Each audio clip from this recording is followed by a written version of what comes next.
Hello everyone, welcome to the stream. And it is Sunday, which means it's City of Heroes community gameplay time. I am playing on Rebirth. If you want to join me, you're more than welcome to join me. And I appreciate if you do join me in grouping up, that you join the Discord. You do not need to speak because it will go live on the air. So if you're uncomfortable speaking, you're just joining so that you can hear me give information of like where we're going, what we're doing, things like that. And then you can text back in game. But I'm gonna get things going and move on here. I'm gonna go to the station here. I know I have teleport, but you know, it's so close by, why teleport?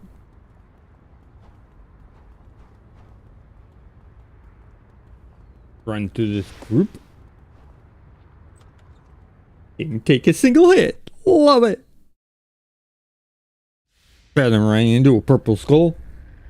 Oh, I did get hit. I got hit after the fact. Let's turn on. I'll keep the ninja run on. I like the effect of the graphical effect and animations of the ninja run. Keeping it on. Oh, it's this one. It's the ambush one. That's right.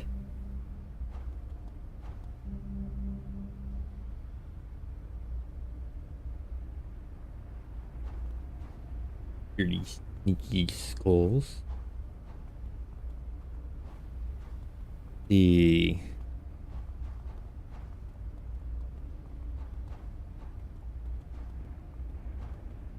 here.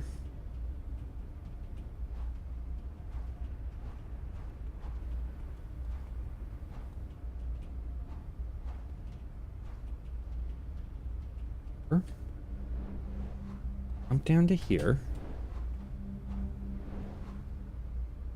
Interact with this, and then we'll get ambushed. Go. Push time.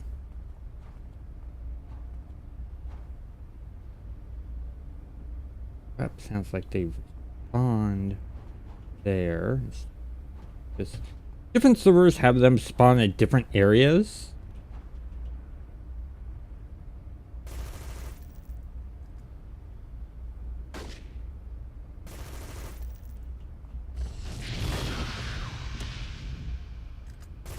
Hey there, all is well. Thank you so much for the super chat. I greatly appreciate that. That's gonna go to a lot of stuff. Predominantly the work I'm doing on my video game. I either spend the money that I get from the channel on the channel itself or on the game I'm working on. And I've already spent some money on the channel. I thought, okay, well, I need to do some stuff for the video game I'm working on. Run, run, run, run, run, run! Can't make it! Can't get away in time!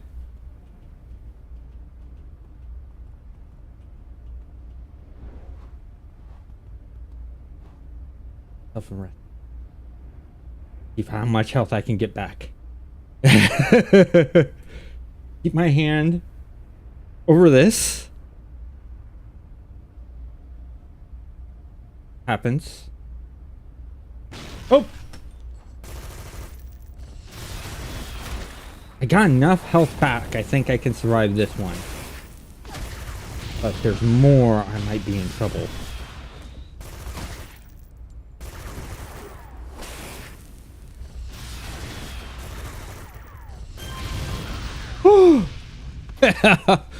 Okay. Here. Oh, no! I clicked the wrong thing! Ah, no! I clicked the wrong thing. I was going for a heal.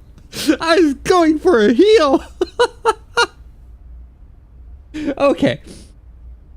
Let's go back to the hospital. Let's try this again. Excuse me.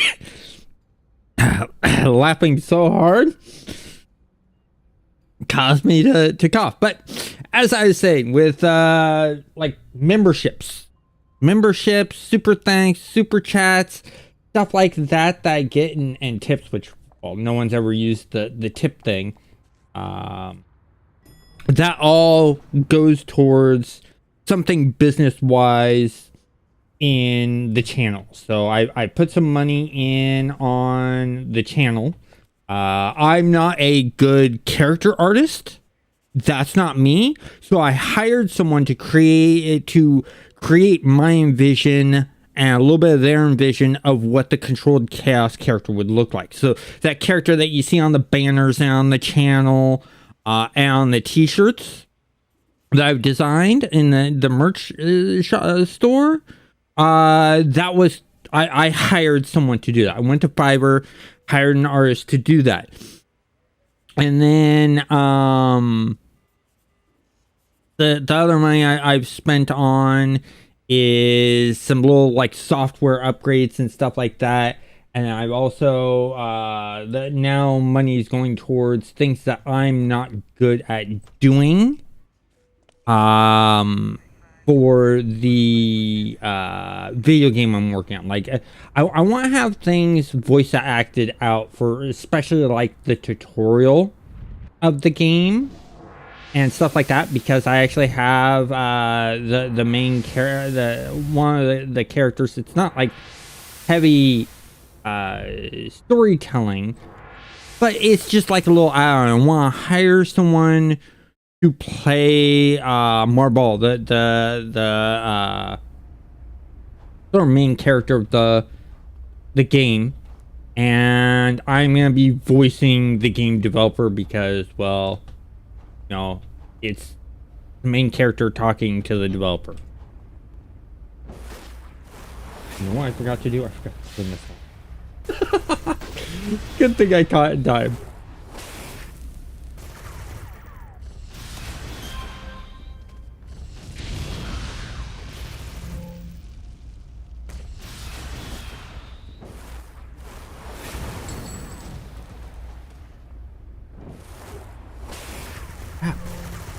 Well, I got the door nearby I can run to. And I got healed. Do this. Do this. Got the big daddy here. Bone daddy, should I say.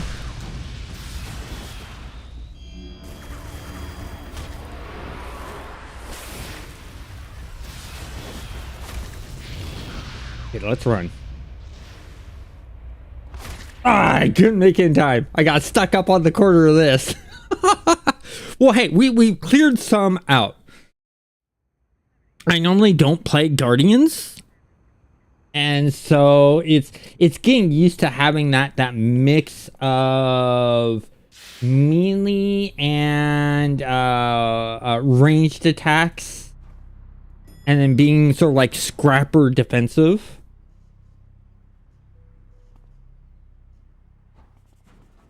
So gotta sort of work around that, and normally when I take defensive powers, I'm normally like thermal radiation or regeneration or dark masma are the three I go with. And the reason I like to go with those is for the pure simple fact that I like having a couple things. I like having some heals.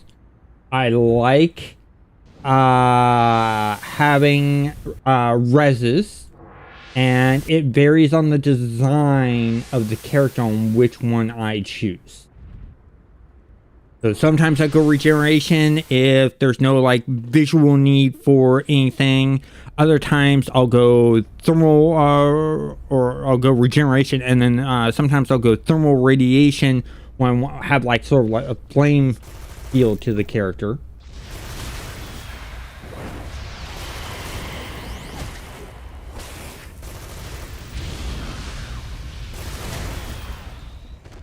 One down. What I'm going to do is I'm going to pop out early.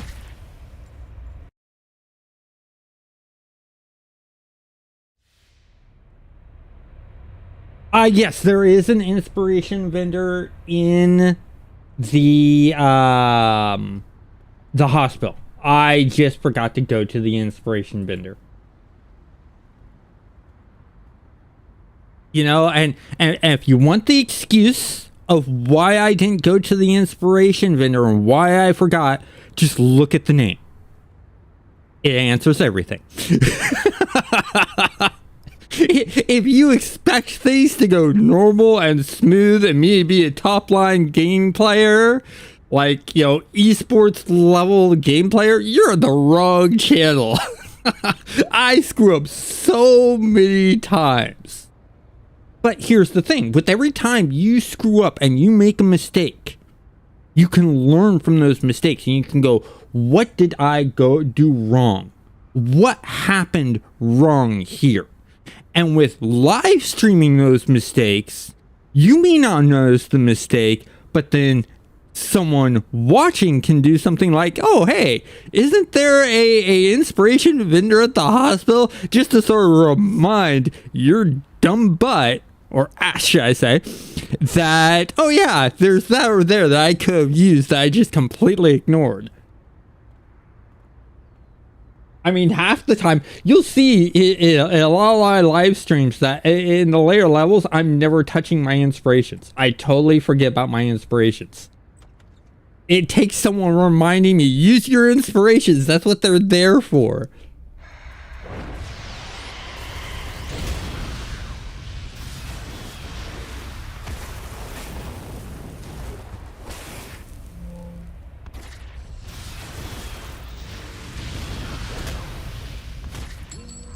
Okay, I got him. Let's get out of here. Let's rest up some more. It's pop in, take someone out, pop out. Whoa, that was an interesting effect of fast forwarding of time. What is my...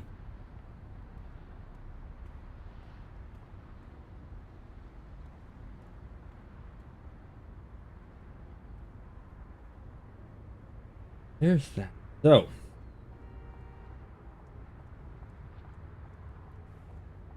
I have a way to fully rest. Just gotta heal up slowly. And that's where regeneration, that's one of the things I love with the regeneration power set, is your downtime. If you're someone that hates downtime, you want to have most of your characters to have regeneration. Just downtime on regeneration is like nothing. It's, you know, stop for a moment, boom, back up to full, go. And if you slot it just right and do things just right, it's not even stop and go. It's go, go, go, go, go, go, go. I've seen players who have regeneration builds that are just like that. I've seen fire aura or thermal regeneration builds that are just go, go, go, go, go. Same with dark masma. It's all on how you play your character and how well you know your character. I vary. Sometimes I'm that go, go, go, go mode. Other times I'm just like, I want to take it nice, slow, easy. I'll like jump on a high level electric blaster. And I'll just do my two abilities, drain them all of endurance, and then just slowly whack away at the enemies as they stare at me like they're idiots.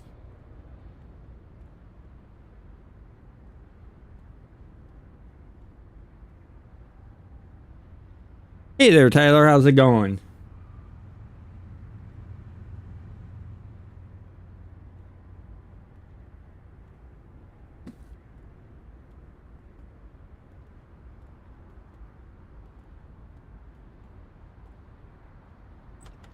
Let's get back into the fight here.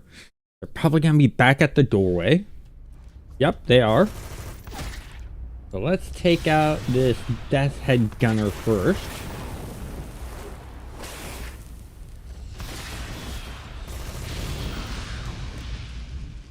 Knockdown's good. It means that they can't do anything.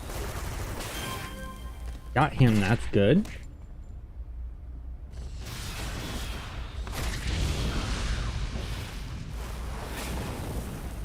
Okay, got them. Excuse me. So we've cleared things out where we have resting room now. Only thing I'm worried about is my endurance. Those two up there. Who do I want to take out first? Him or her? I think they both have holds. It's gonna be a bit of a problem. Oh, my accuracies. And if I get taken out, I'll stop by the inspiration vendor at the hospital. Question is what kind of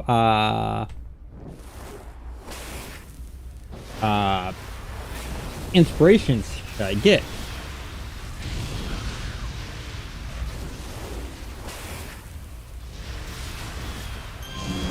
Hey, there's that, and level 2. Okay, excellent. We don't need to worry about healing up.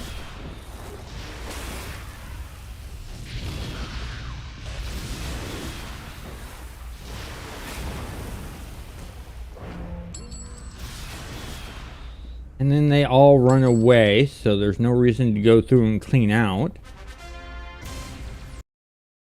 Not the exit button.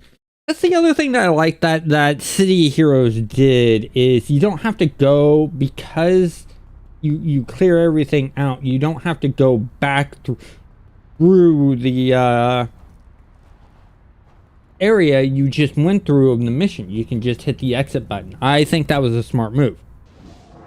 In other MMOs like EverQuest, when you go to Lower Guck, you'd have to walk yourself slowly back out unless you had like a wizard there or a druid there or like a mage with bind, stuff like that, to sort of deal with that kind of thing. Oh, you just got, what task force did you do on Homecoming?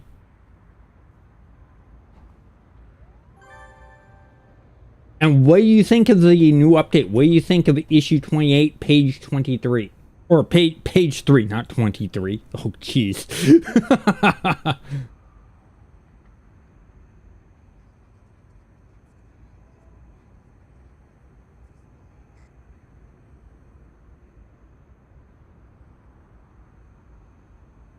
Back over to her.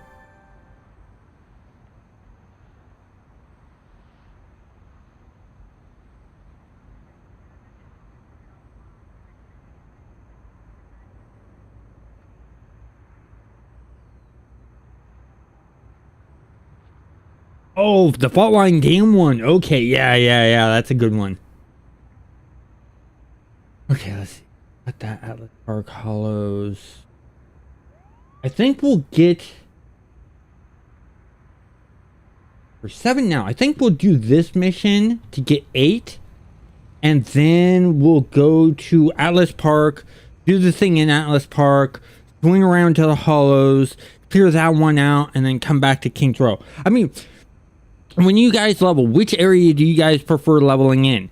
King's Row or the Hollows? Which is your favorite second zone to mainly play around in? I jump back and forth between the two. You know, one time I'll go and do it in all in King's Row. Then I'll go and do it all in the Hollows.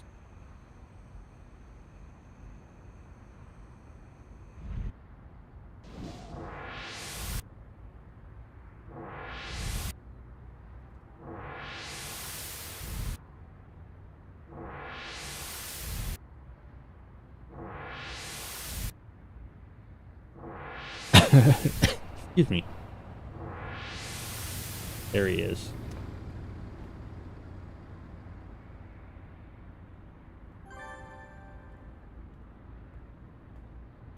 Okay, and then this is where we get put in to the mission automatically.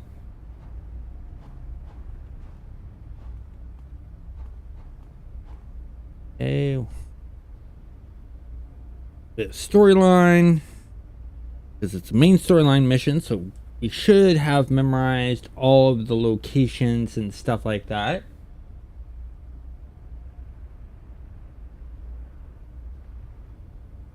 Because the main storyline's the layout of where everything is doesn't change. I think the only thing that changes is sort of the sparklies, as I call them.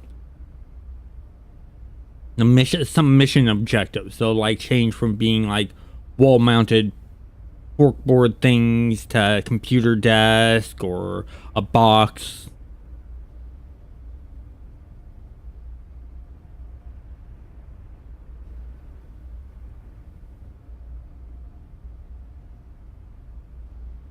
Okay, well, have a good day at work.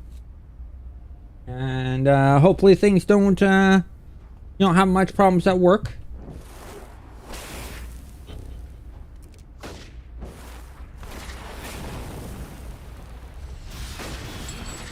Here we go. Let's smash this one.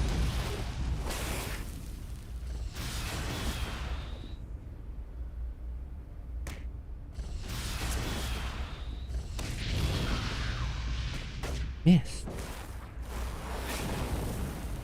Again.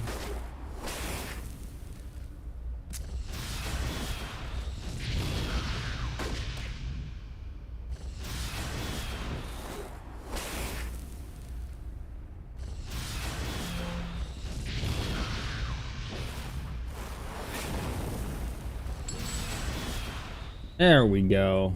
Because of all that, we're going to rest. Because we need some health and we need a lot of endurance.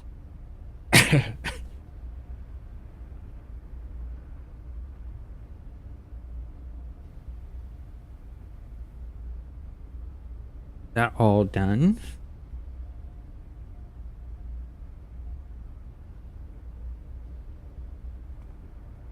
There we go.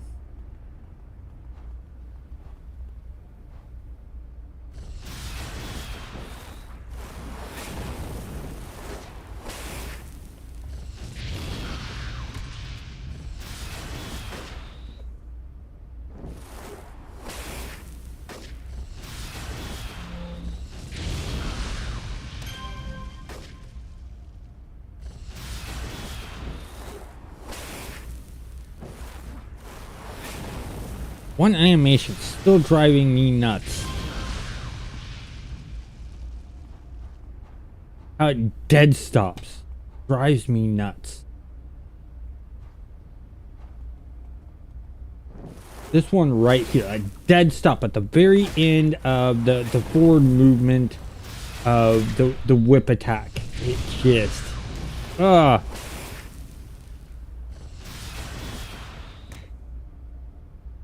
I don't know if it's because they increase the timing of the animation so much that it doesn't have time to continue the animation, so it's sort of like cutting it off and they actually have the full animation, or what's going on there, but there needs to be an adjustment there.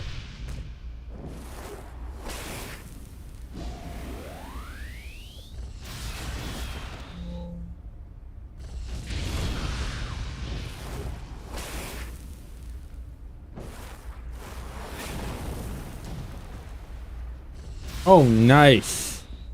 Wait. Dark Fire Flame Blaster.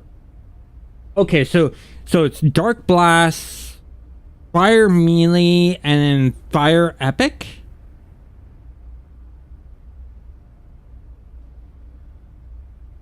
That's the way I'm reading that.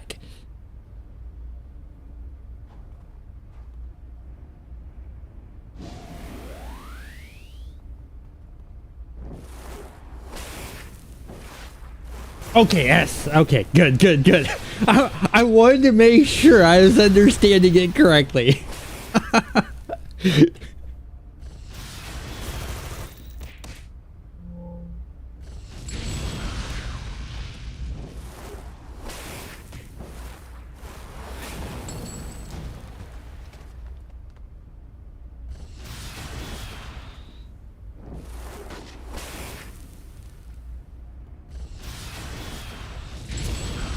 Surprise! I got enough health. Because we've been having health issues with that. Pop this and we're gonna pop around the corner and smack these guys around.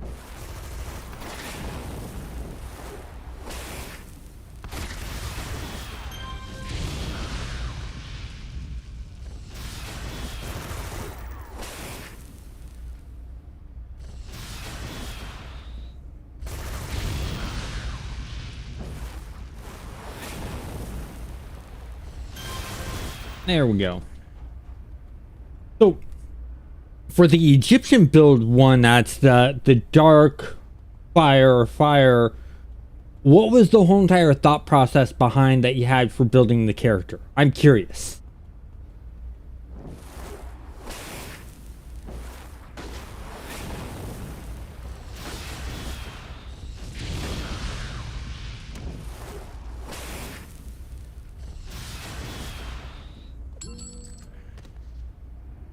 Yellow here.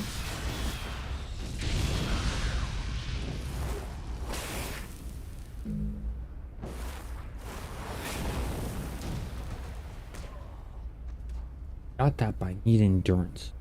Back up here. Keep them in line sight. And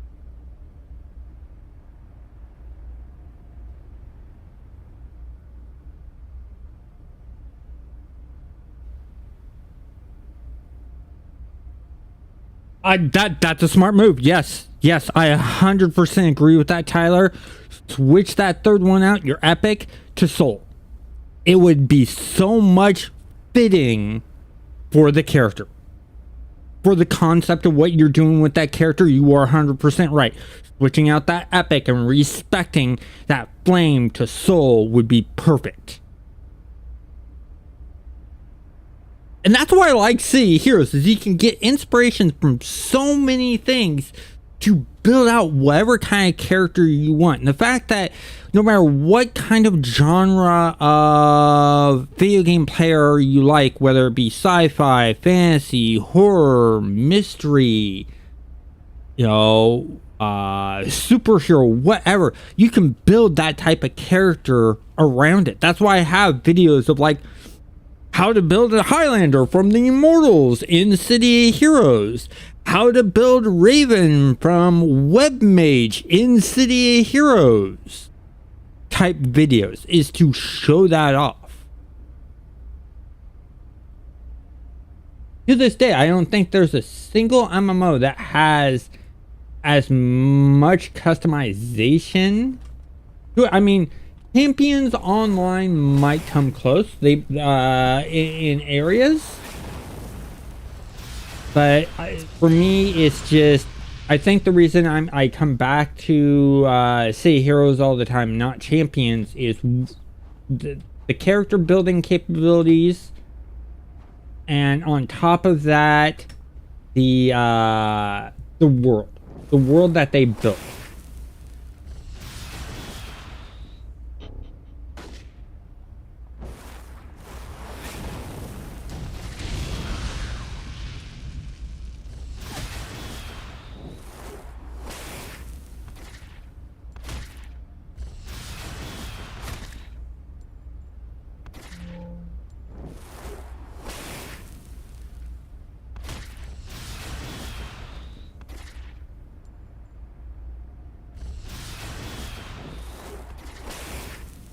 A firefight, and they're losing. Literally, it's a firefight.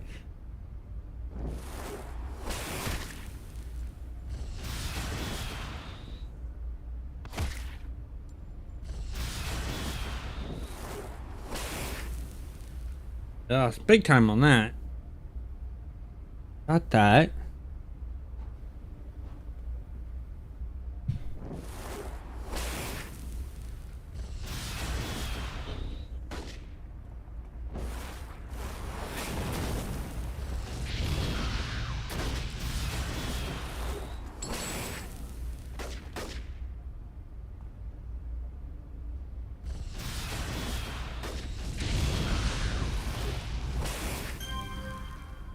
He didn't get a chance. I think I can take her on without much threat.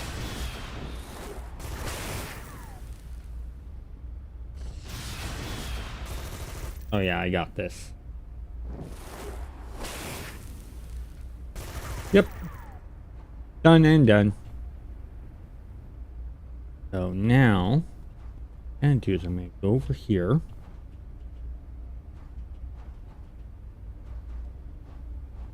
There's some guys over there, so I'll take them out.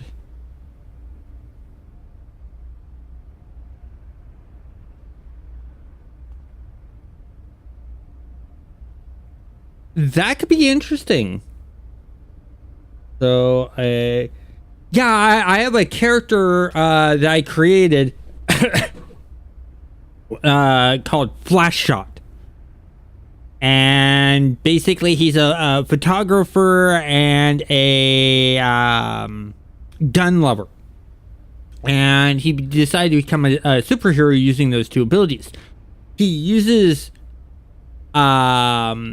cameras and flashes to affect things. So went with illusion for the Dominator part of it. And then for the attack powers of the Dominator, I went with Akimbo on Thunder Spy, which is using pistols and pistol melee attacks. And that's the design. And basically the design of the characters, there's a bunch of little glowing spots on his suits that have like the projectors on them to create the projections and stuff like that. And then I have the big goggles on the front that have the 3 poking out, sort of what look like camera lenses.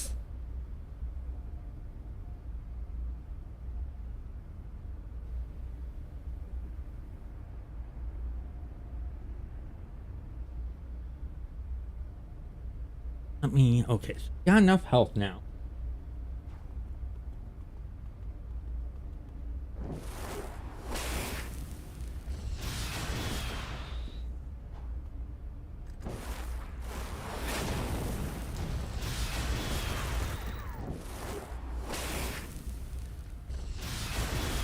Oh, I missed on that one.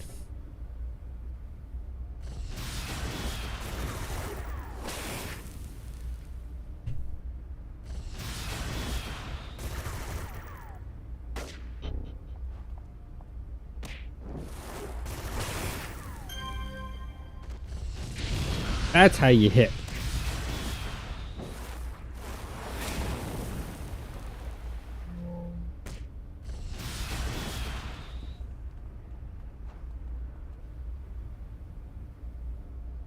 Go, and I'll use this. This. Actually use my inspirations.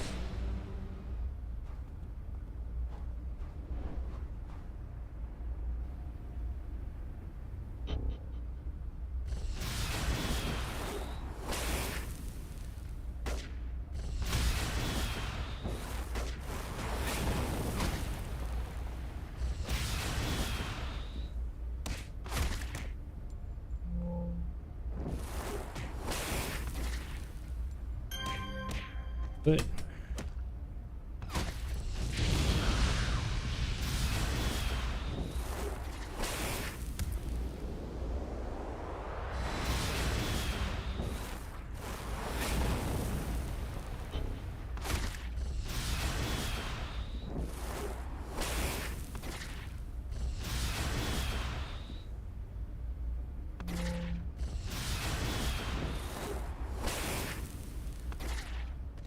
I thought I'm gonna do a heal. Use up all my inspirations. Great for her. Rise! Oh, I got held.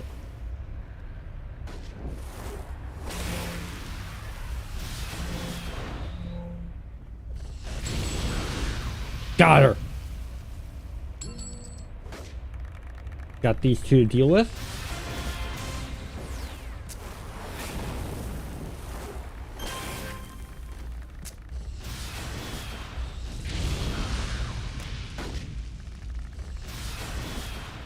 Whew. Okay. Let's rest.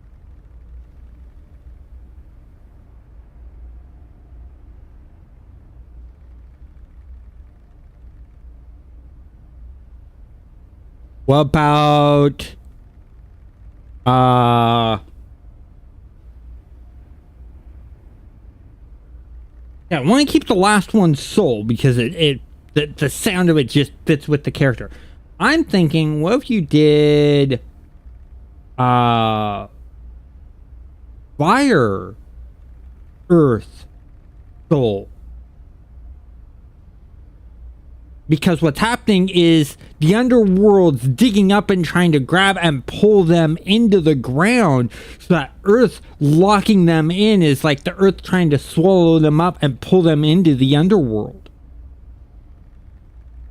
Because with Dominators, your primary is the melee and ranged attacks, and then your second... No, you got the right order, because the primary is the holds.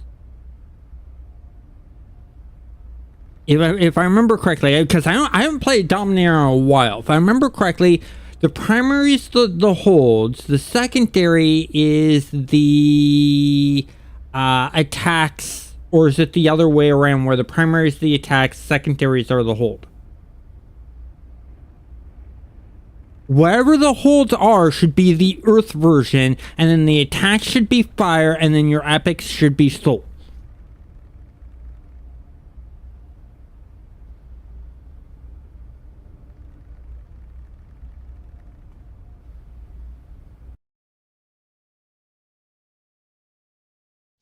Okay, primary is control. So yeah, you are correct there in this setup of Earth, fire. So you go Earth, fire, and then you'd go soul.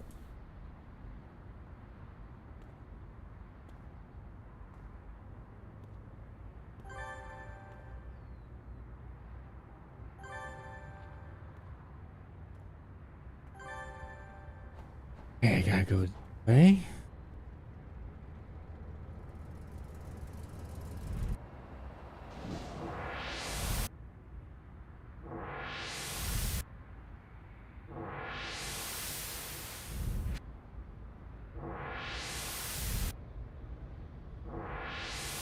Yeah, and then just theme out your character accordingly.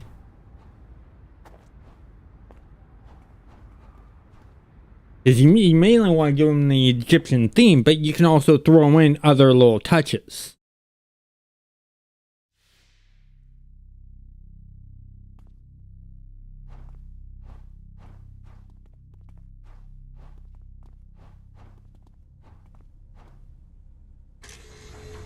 Oh, this one, okay.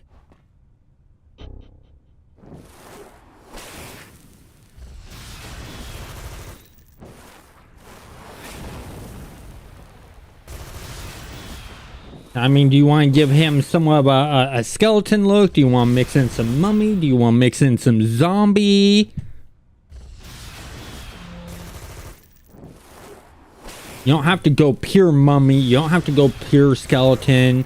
You don't have to go pure Egyptian look. You can mix and match in that area with the design idea that you have. And then you gotta figure out, do you want to go with symmetry, or do you want to go asynchronous? And what areas do you want to be asynchronous? Okay, good. Because it's like this character, it's got some asynchronous to them. It's not symmetrical, but it's barely asynchronous, and it's mainly with this right arm, and that's the arm that has the whip. And that was designed on purpose.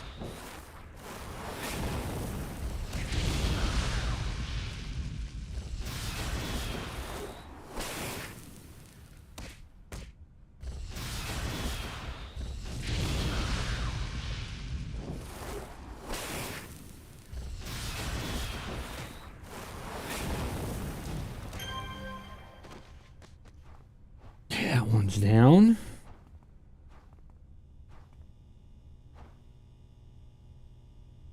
You're about to sneeze.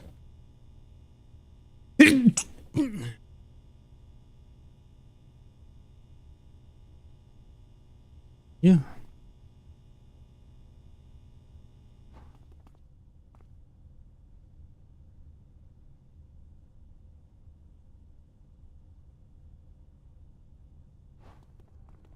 Get these guys.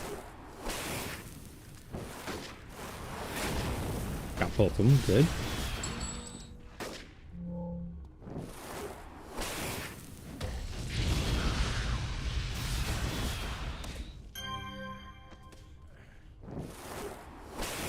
like that Hellfire has a fire over damage over time with the fire effects.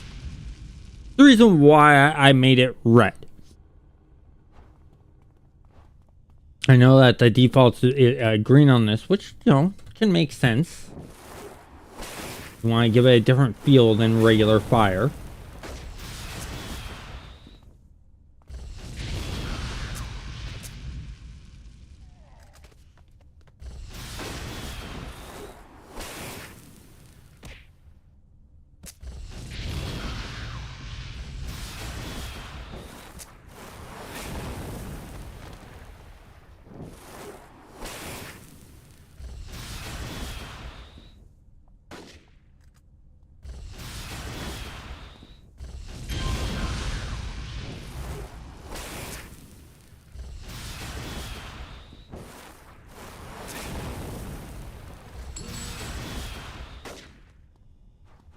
Low on endurance.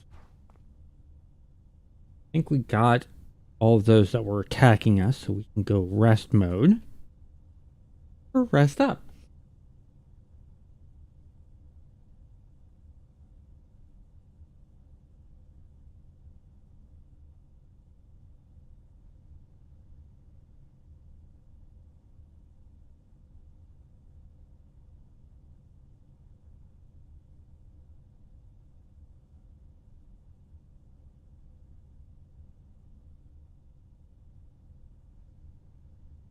Yes.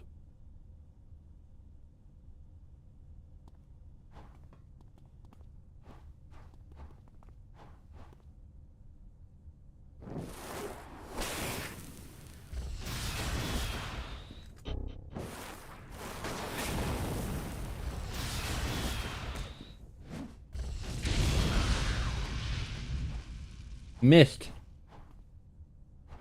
Whiffed the shot.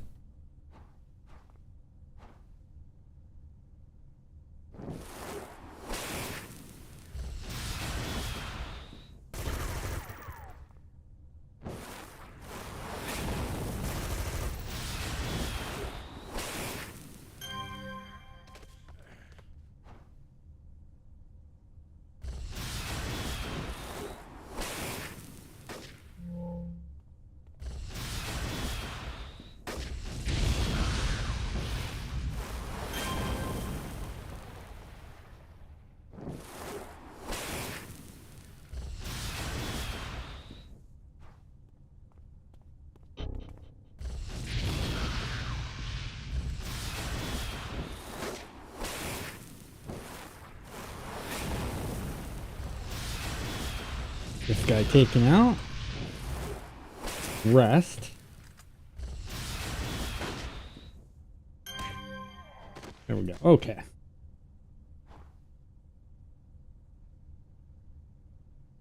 Not enough to rest, so we're just gonna have to do the slow rest.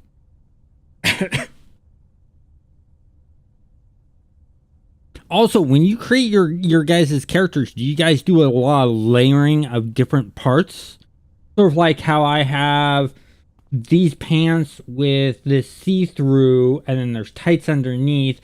Then I have this chest piece with tights underneath and stuff like that. Do you guys like doing that kind of layering of the different parts of like the shoulder pads and stuff like that? Like, one thing that I really like that Homecoming did is separating out the left shoulder pad from the right shoulder pad. So you can have, each shoulder can have a different shoulder pad on it. I think is a smart move because it adds more of the asynchronicity, just like having a left glove and a right glove, a left shoe and or left boot and a right boot. Really adds the ability for the player to really play around and customize the character even more, especially with having the weapons on the character and then a draw animation adds to that even more so.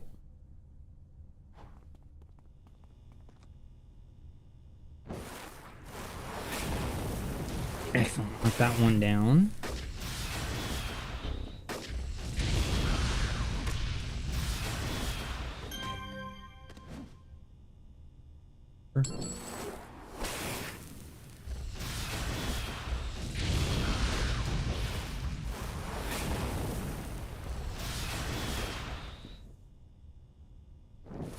We have enough that we can take this.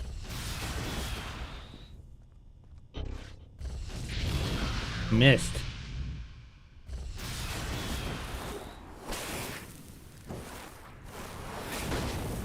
That sledgehammer in your hand, you pull away to pull out a pistol or shoot me point blank. Smart. Not low on health. Having endurance issues. That to endurance. That. Let's crack on here.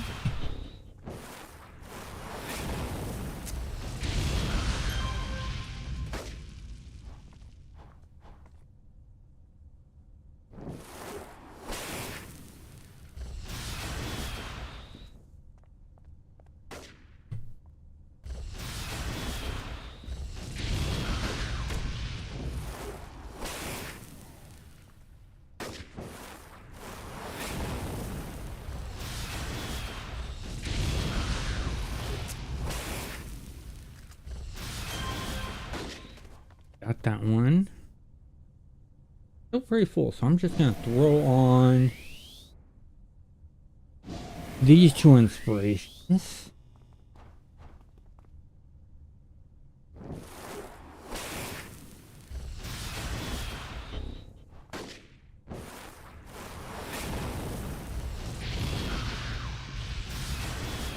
I really need to do accuracies on this.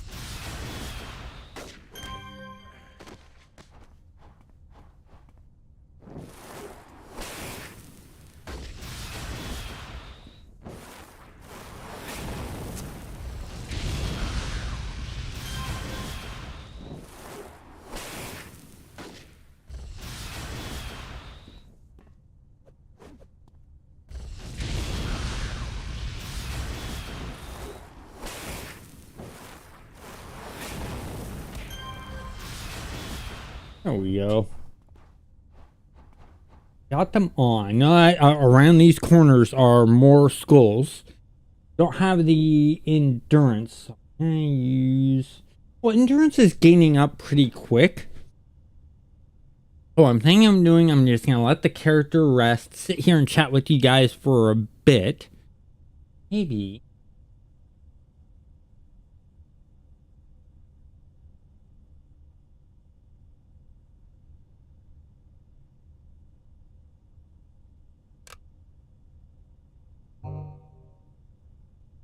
There. That there.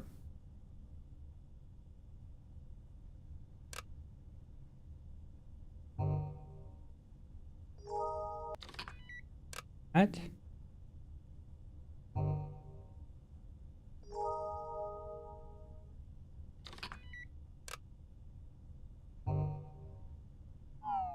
Oh, bummer.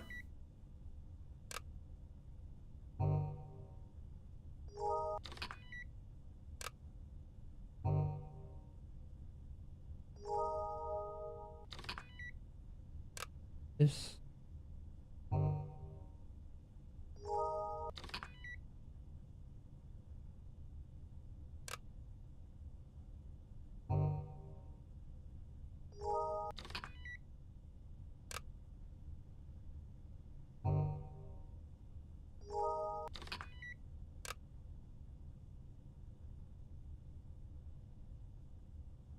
There we go. Got them all. I don't know why I should do when I do a respec, I need to get rid of this one. I don't know why I put fourth on health. When I get access to a respec, I need to respec and get that slot out. That way it's not waste.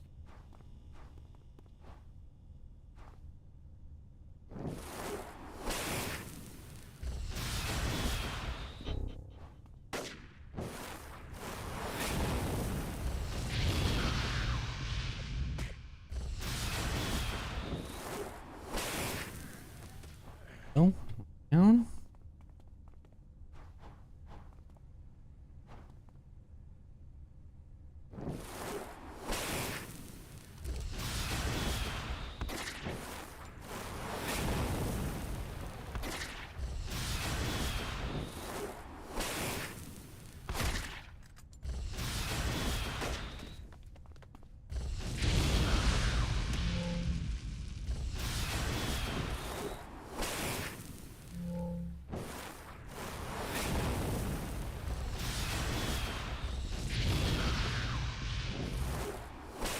Wow, miss after miss after miss. We'll just put a bunch of accuracy enhancements to it. This isn't the one with the guy in here. I'm thinking of a different mission.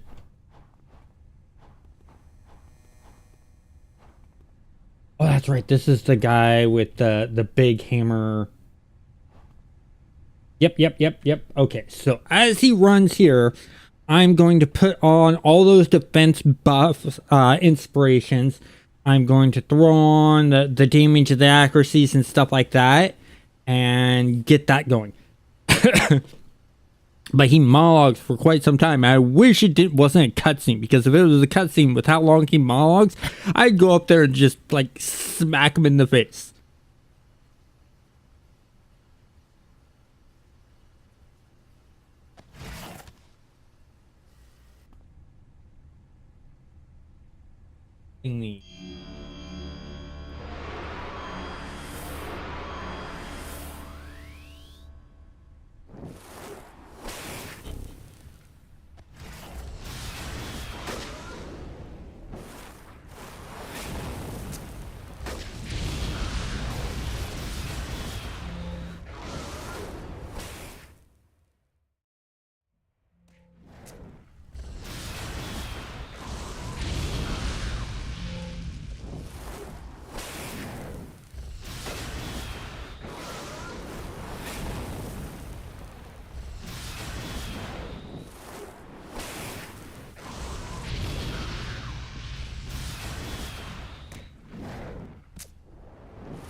I like that. No way, I'm out here. And they're all confused at where he's confused. Which way to go? Oh. Okay, so we got that done.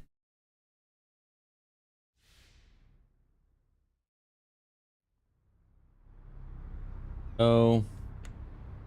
Go. Contacts. Call. There's level. Got that. Let's do, since we have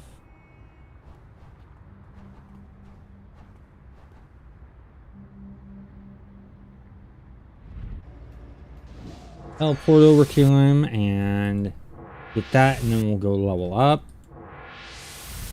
Do the Alice Park thing, and then do the Hollows. We'll talk to the police guy there, and then we'll come back to King's Row.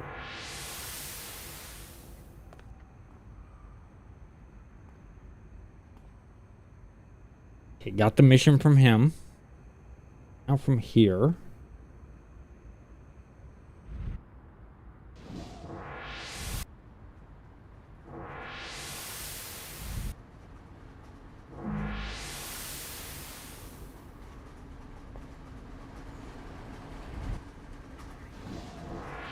Up our endurance. I think I'm going to do range and endurance reduction. Teleport, because I want this character to be teleport. I want to be able to teleport a long range. I want a blink type capability of teleport.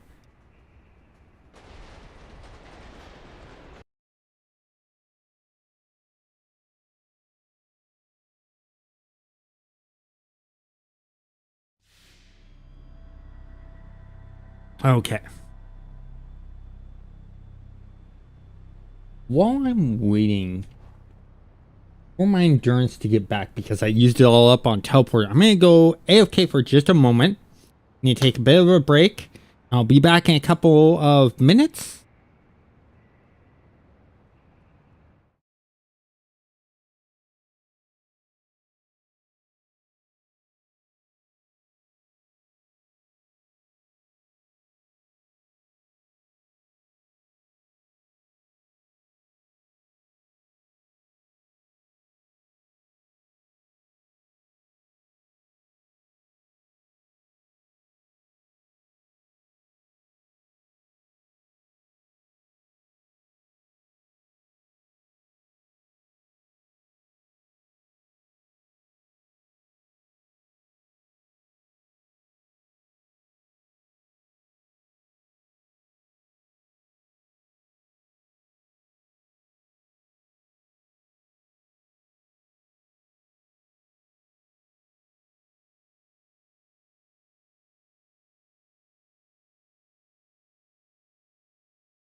Okay, I am back.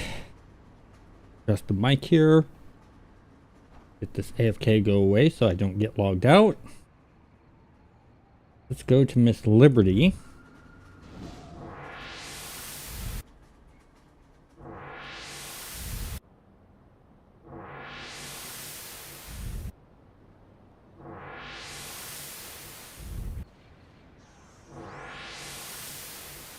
Talk to her, we'll train up.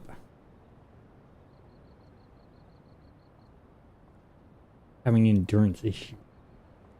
I'm gonna put my point here.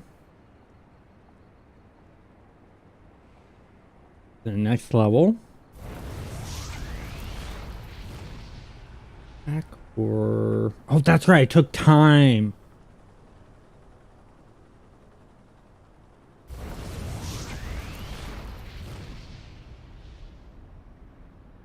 And let's see, we're not having any health issues. We had some health issues. You have...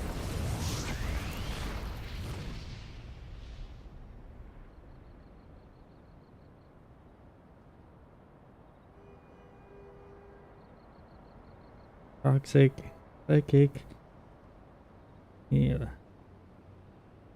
Health, boost hit points. Line this.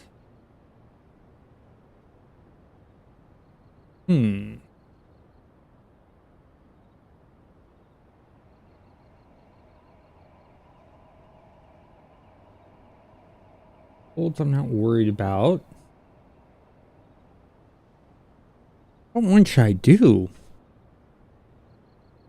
Not enough attacks. Not having to worry about waiting for powers to repop. Could do time crawl, making someone slower. Or I was having much trouble with health. I'm thinking resistance to hold.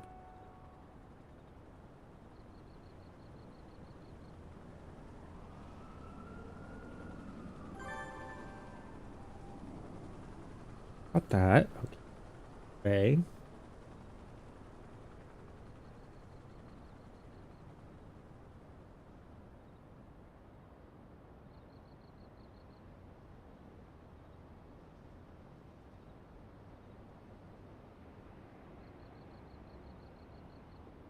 Cost. Endurance probably first of all I'll put in there is in here. Go talk to the person here. Sell off all of our junk.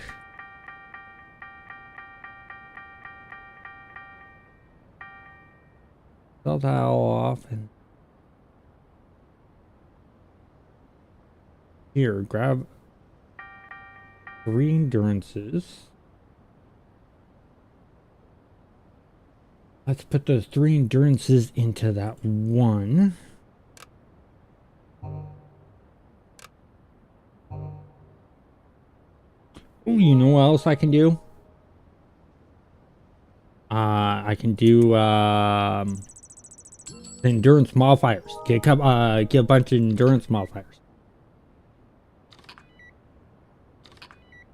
Second thought I thought I forgot. Let's get endurance modifiers. We're down the list.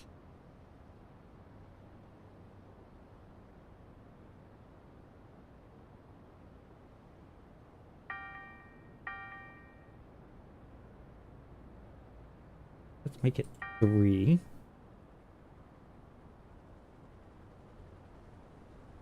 It's that and here.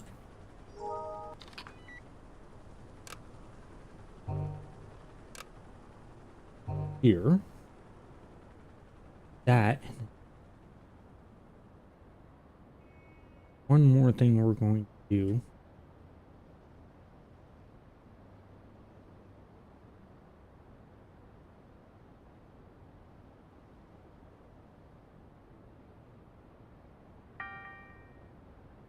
For the teleport. Put in range. Want endurance reduction Now we'll alternate on those. We got that. Okay, so now, so missions. We have the Atlas Park.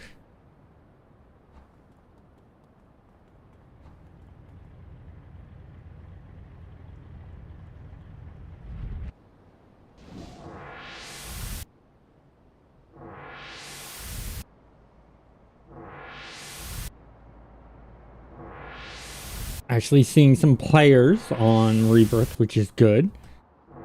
Don't see as many as you see on Homecoming, but a lot that you see on Homecoming are just sort of standing around chatting or AFK. And they're all standing sort of in Atlas Park. You see a bit, you know, you see a few when you're out and about, but nothing like what you see around Atlas Park.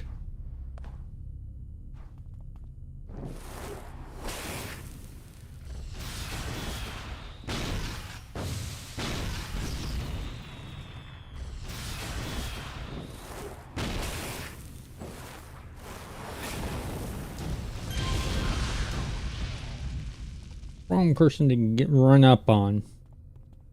I may act like a blaster, but I got some strong hits and defenses.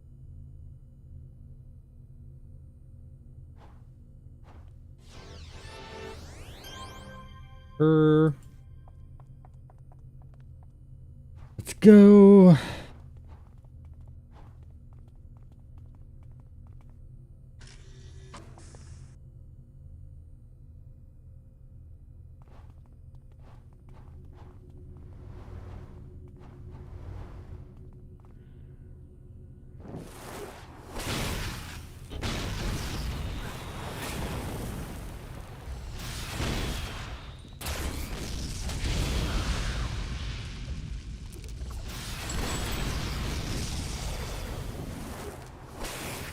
Just heavily with a web grenade.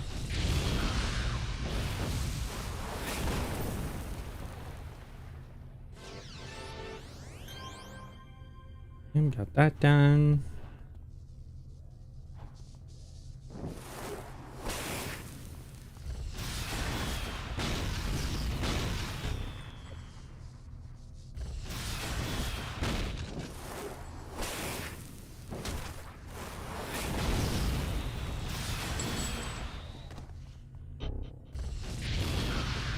Missed.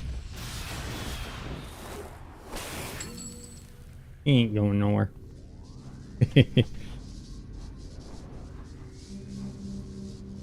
Get this.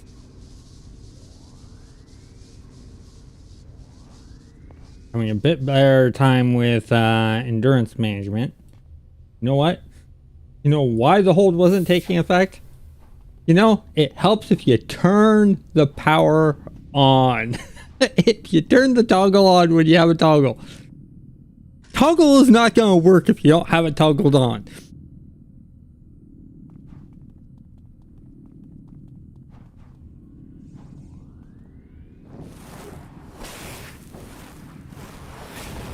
Both of them did.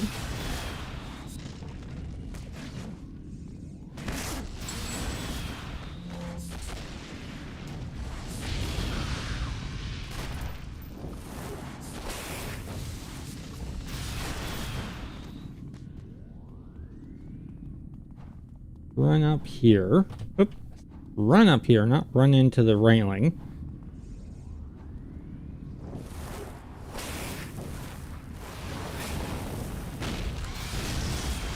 I'm gonna run up to him.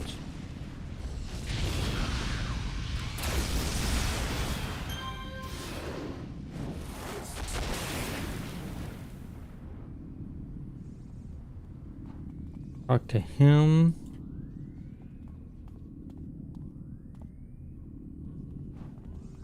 Go to the controls. There we go. Done and done. So we are 1/5 of the way through leveling on this character. It's gonna be it's gonna get harder. Go contacts. Call, talk to available missions.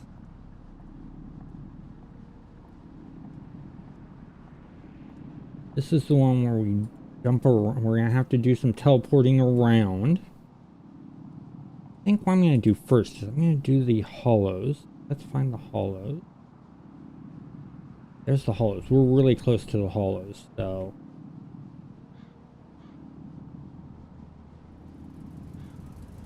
more idea to do it now.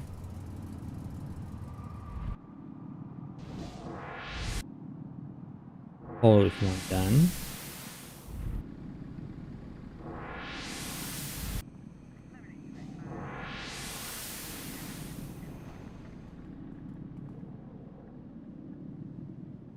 Come on, there we go.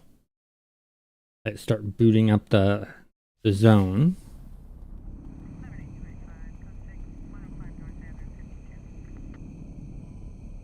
Okay, some contacts.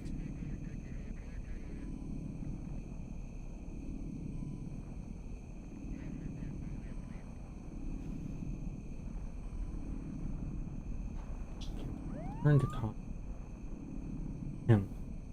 He's in King's Row. So go for that, but first do this Park one.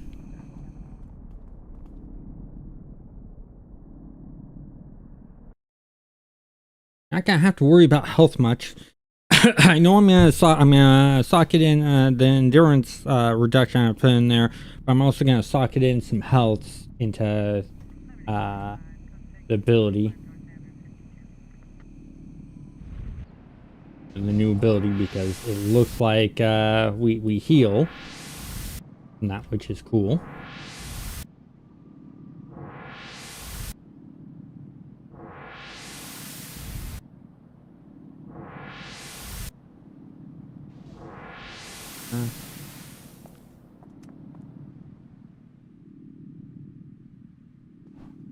Running around to do.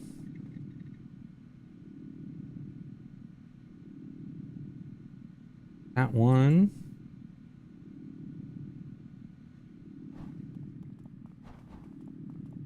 Run over. Back there. This way. Over to the hospital.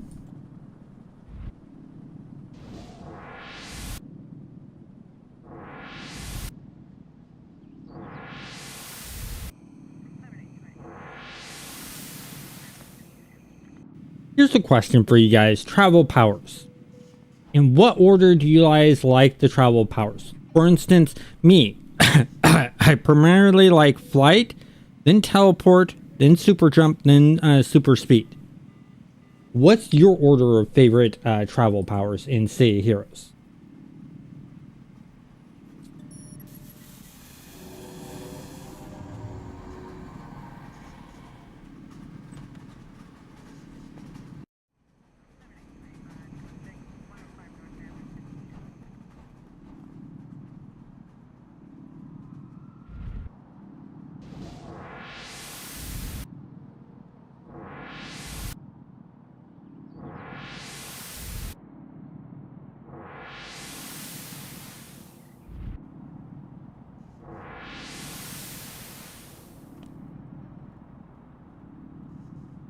Wow. Okay, that's different. You know, flight, yeah, I agree with you there. Super jump, okay, yeah, I can see. Why is super speed better to you than teleport? The only reason I have super speed last for me is because of the fact that you don't have the height. You can't get up to high places. If you could run up walls and stuff like that, like in DC Universe Online, then super speed would move in position. But because you don't have the verticality, and with super speed, that's the only reason I placed it number 4.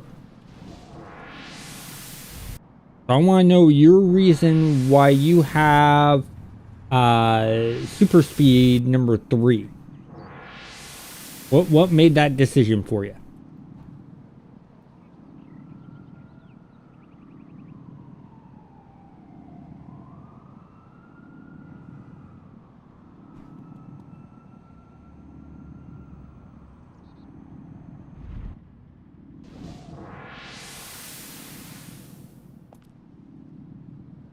Yeah, teleport was different back in beta. And, you know, I mean, that's the whole entire problem of beta, is to see how things look and feel and then adjust and change things. You know, if in beta they're not changing things to make things work better and be funner, even though it's not a bug, they're really not doing their jobs as a game tester, or I mean as game developers.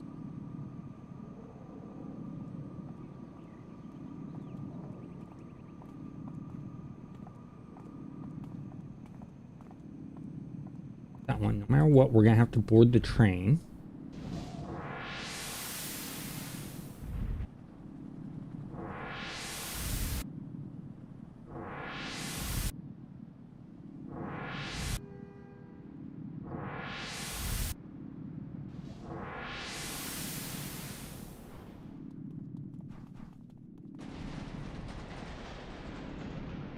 Let's do the board the train mission first. Oh, you hate riding the walls. Yeah, that can be a problem. Well, I mean, here's the thing. With all of those, you can run into walls. You run into walls a lot more with teleport than you do, say, flight or super jump. I think super speed, you run into walls just as much, especially if you heavily stack with speed on super speed and you're running so fast that you have trouble controlling it.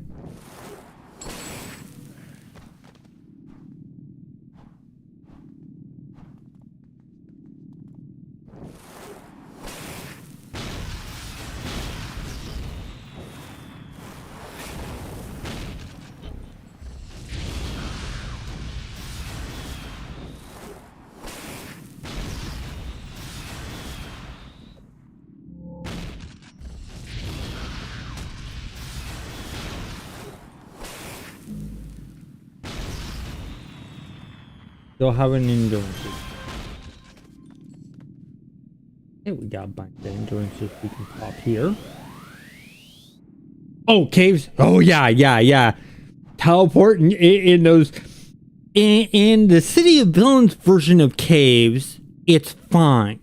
In the original City of Heroes caves, it's so tight and condensed and claustrophobic.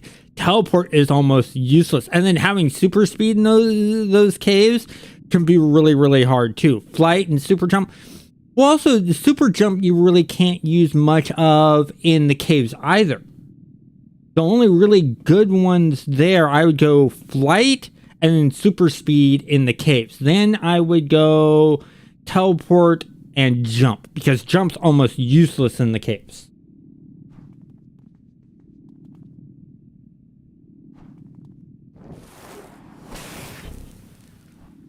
So you bring up a good point there, and it makes me think that it's situational. In big open areas, I prefer flight, then super jump, and then I would say teleport and super speed. In confined areas, I would go flight, super speed, teleport, then jump.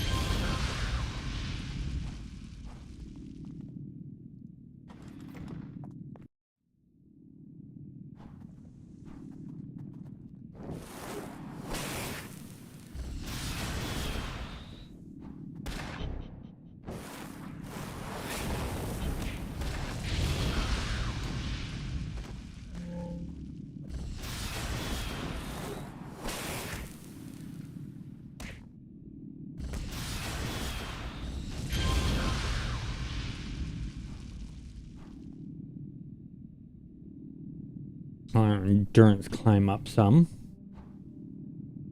At least get in the room with the guy.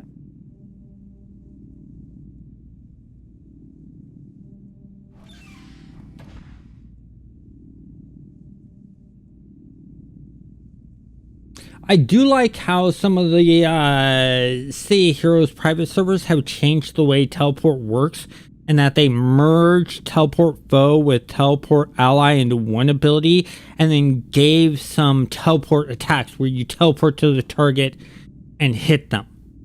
I like that. I know Rebirth has done that, and Homecoming have done that.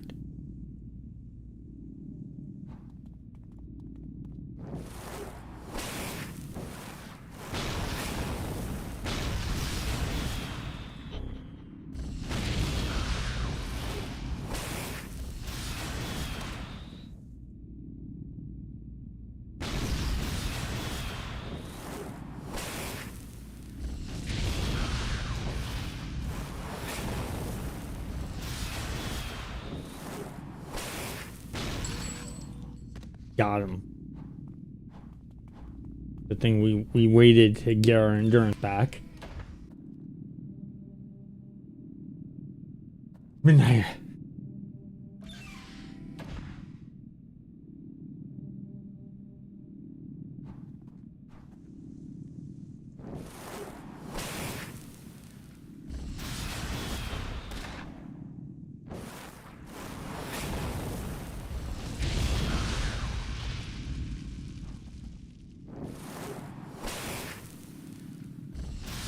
Yeah, this character is mainly inspired by Blink. And we're talking Age of Apocalypse style Blink.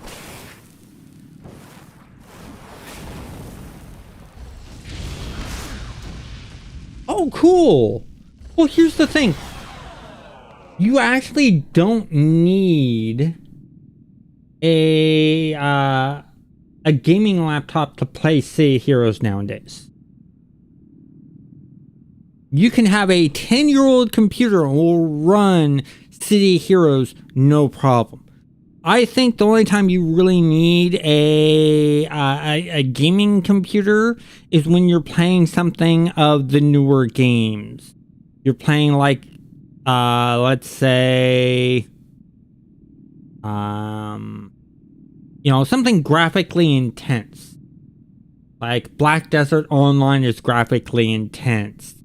You know, some of the newer games out there with high-end graphics and stuff like that.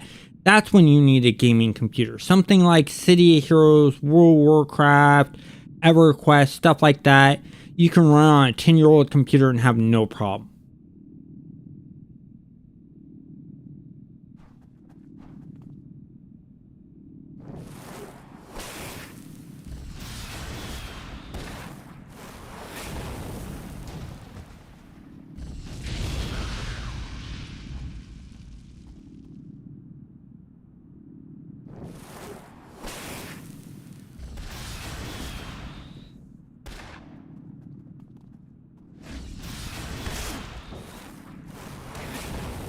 Nice. Got another.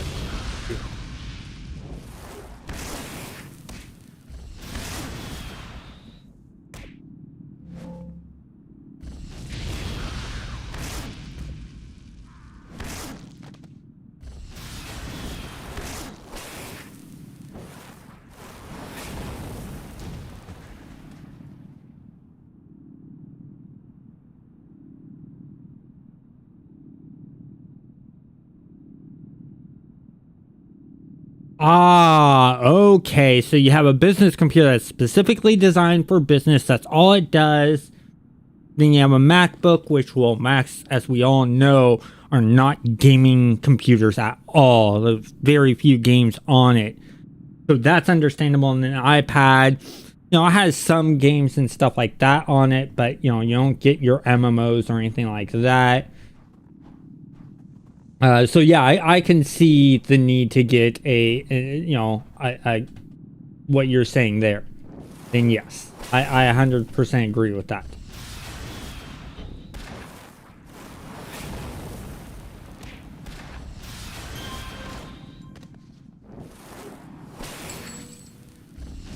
See, my work computer is my gaming computer because all my work is gaming stuff. Because I work for myself. So, you know, there's the YouTube channel that I have. There's the print-on-demand game design store, which I do all the graphics myself for that. And then there's the video games that I'm working on, where I gotta do the graphics, so I gotta do 3D modeling, I gotta do texture work, and those programs are resource intensive, texture wise, because Photoshop is just a memory hog in itself. And then when I'm 3D modeling, and I'm doing like normal mapping, I do it with higher resolution models. So I'll have models that have, hundreds of thousands of polys, sometimes into the millions of polys. And I need to turn that into a normal map, so I need a smooth running computer there. And so that's the reason why my work computer is also a gaming computer. I'm one of those rare few.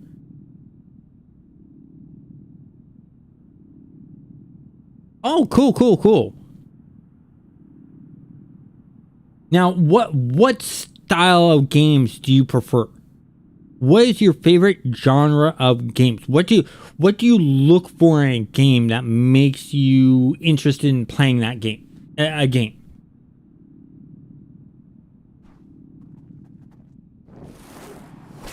Is it graphics? Is it certain gameplay mechanics? I'm thinking it's not the graphics, because you were mentioning that you like playing Old Republic 1 and 2.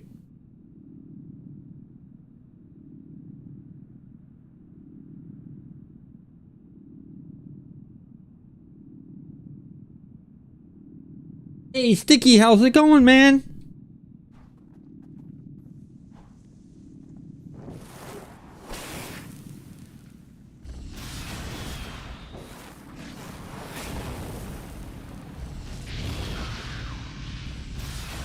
Okay.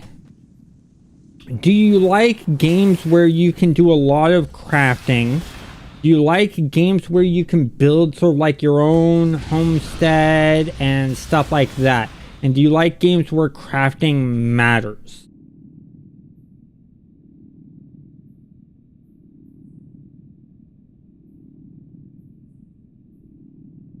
I agree with you there, Sticky. For me, it's story or gameplay mechanics, story, graphics. Gameplay mechanics and story are 50-50. If there's a story, it's gotta be good. Now, if the gameplay is really good, but the story is or not good, I'm okay. If the gameplay mechanics are crap, but the graphics look really good and the story's decent, I'm not a big fan. I won't get hooked. If the gameplay mechanics are crap, but the story's amazing, I may stick it through, but it's going to be a hard grind for me.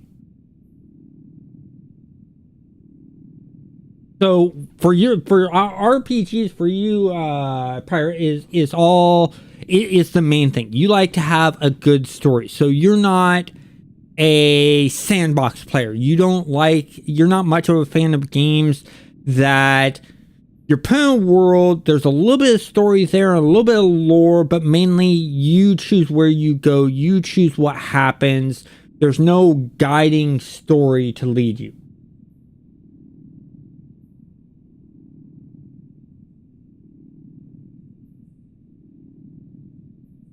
You're right there. Sadly, a lot don't with the really good graphics. $100 for a game with good graphics. I'm not gonna pay $100 for a game with good graphics. I'll pay $100 for a game that has amazing gameplay mechanics and a really, really, really good story. I'll pay $100 for that.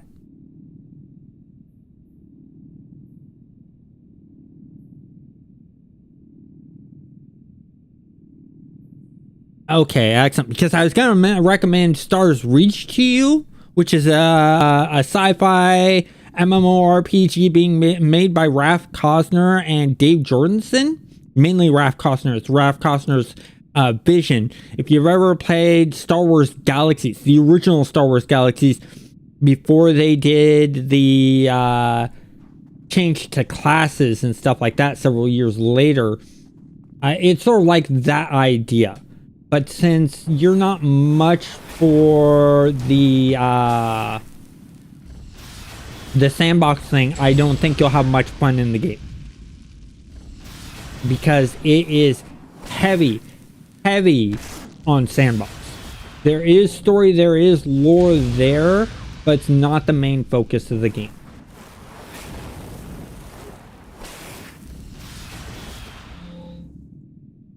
And I agree with you on that, Sticky. I don't like spending huge amounts of money on games like that, you know. I like to stick around. The $60, $70 is the most I'll pay for a game. Yes, I have put more into games like Stars Reach because I'm so passionate about the project of Stars Reach. When I backed it, I put in, I think it was $270 into the Kickstarter. But that's because I'm passionate about what the game is doing. It has gameplay mechanics that excite me. I played in the pre-alpha for like 5 months before they had done the Kickstarter. So I knew where they were going. I had talked to the developers. I'd hung out with the community and stuff like that, and I'd seen where it's gone. And I'm really glad I backed it because it's like 7 months later and the gameplay is just getting better and better. They're adding in more gameplay mechanics because it's in pre-alpha. And so I'm excited for that. So I chose to do that. But the game I'm making, which is a mix between miniature golf and pinball, I'm making it sort of a free-to-play with buying of courses. So you have a course of 18 levels, and you'll pay like $5 for that course. But here's the great thing. Let's say you don't have the money or you don't know if you like this course or not, but your friend bought the course because they like the course. If they start up a match with that course, you can join their match and play on that course still. And if you like that course and you want to sort of play on your own on that course or host matches with your other friends, you can then later on buy that course so that you can host a game playing on that course. That's how I'm doing the monetization on mine.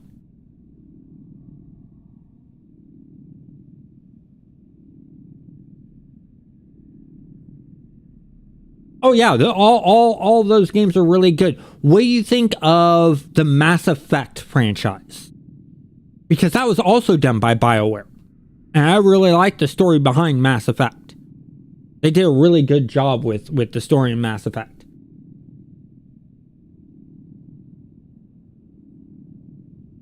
You know, especially like 1 and 2, 3 was okay.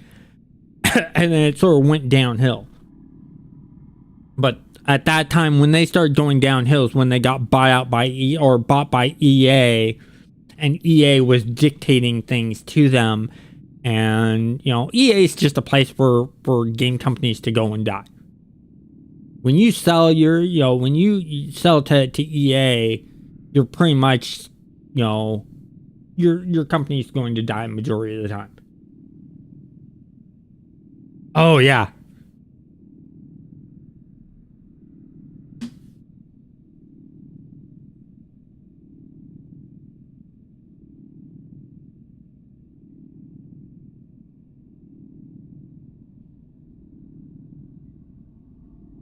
That's a good question with Netflix buying Warner Brothers. I think it's just chunks. I don't know if they're going to have full control of DC. I think from what I read, it was going to be chunks. It had The Sims and they destroyed the Sims. I mean, they made Will Wright leave. They didn't force him to. They just pushed him to his breaking point and he walked away. You know, and Will Wright, you know, you got Sim Cities, you got Spore, you got The Sims, and some really cool designs from him. You know, I think what these companies need to do when they buy a studio that has a really good creative team behind it, like BioWare, Maximus, who had Will Wright and stuff like that, and Origins that had Richard Garriott. When you buy those companies, the reason they're doing so good is because they're doing something that the players and the customers are liking. Another good example is here where I live, we had this grocery store franchise called Fred Meyer's, where they were really good at customer service and stocking. Their stocking capabilities for stocking the shelves were so good that they would have a saying that every representative of that store would say. So when you would go to check out, the cashier would ask, were you able to find everything today? Because they always kept things stocked really well. Well, when Kroger's bought Fred Meyer's, I immediately stopped seeing them say, did you find everything today? And the reason being is because half the times they're switching out their inventory of what they have on the shelves, or they won't be stocked up correctly to have the inventory for everyone to buy that item.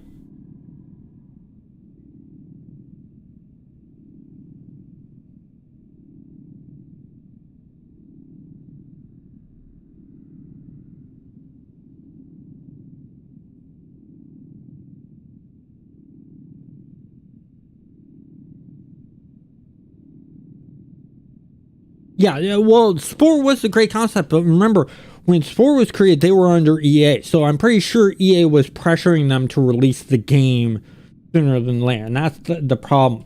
And the other thing you gotta look at is that a lot of developers bring up, and it's very true, is you can't sit there and keep working on a game, because when you're working on a game, you're not making money on that game. You don't make money on the game until it releases, so you're spending a lot of money to work on the game, and if you don't have a good bankroll to continuously work on the game, then there's going to be a problem. Look at Duke Nukem Forever.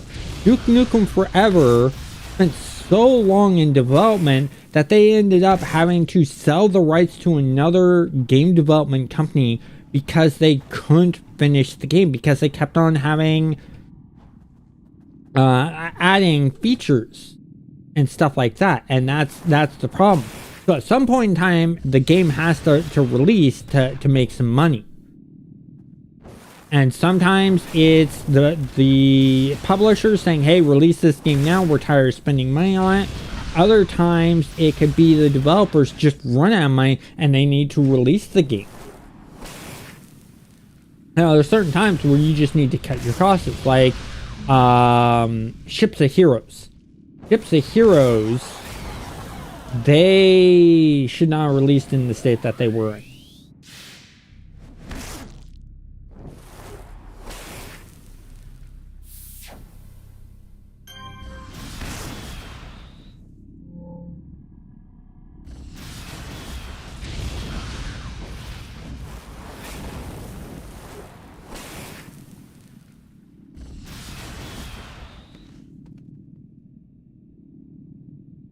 Okay, so question about you saying woke movies put out. Give me an example of what you consider a woke movie. Because there are two views of what woke is, but there, to me,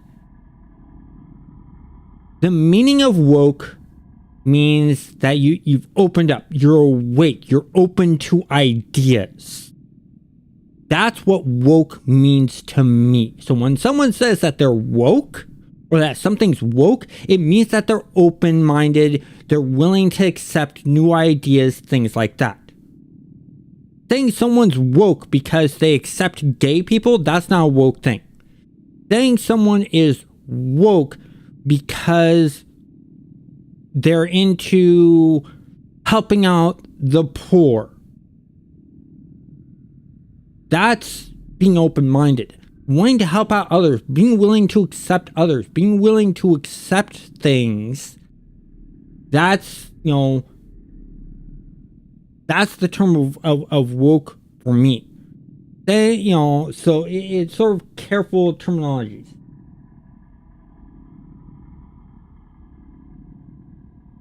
I'm not a huge fan. I'm not a big follower of what Leonardo DiCaprio does movie-wise. He's done some good movies. Like, a lot of people like the Titanic movie. It's an okay movie to me. It's fine. I'm not big. I don't go to see a movie because Leonardo DiCaprio is in it. So I don't know what Leonardo DiCaprio's last movie was.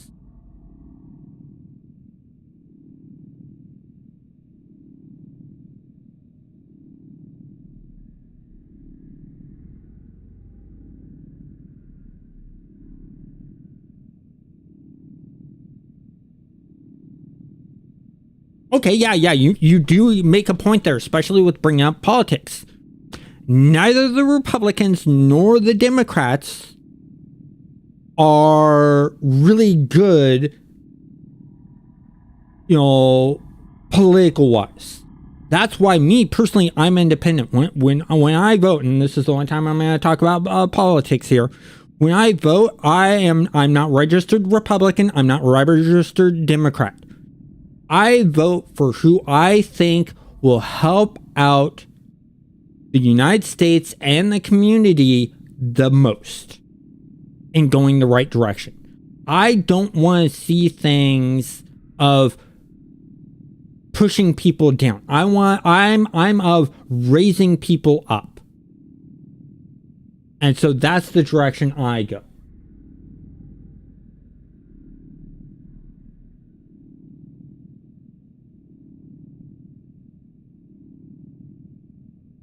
Well, the term depends on what it's being used for. Yes, there are extremists both on the left and the right. And that's the thing. But you also have to look at things like right now. In current standings, a lot of the far right people can be very racist and seem closed-minded and go along that line. But that's the very far right. That's the people saying, I don't like black people. I don't want black people in there and stuff like that. But then on the far left, it's like everything should be free and, things like that. And so I'm central left. I'm of the thought and theory of help people to keep going. I'm of the belief that everyone wants to have a purpose in life. Everyone wants to sort of work. And with that being said, I'm of the thought that healthcare should not be corporatized. I believe that we should have affordable healthcare. We should have affordable pharmaceuticals. That kind of stuff. And because here's the thing.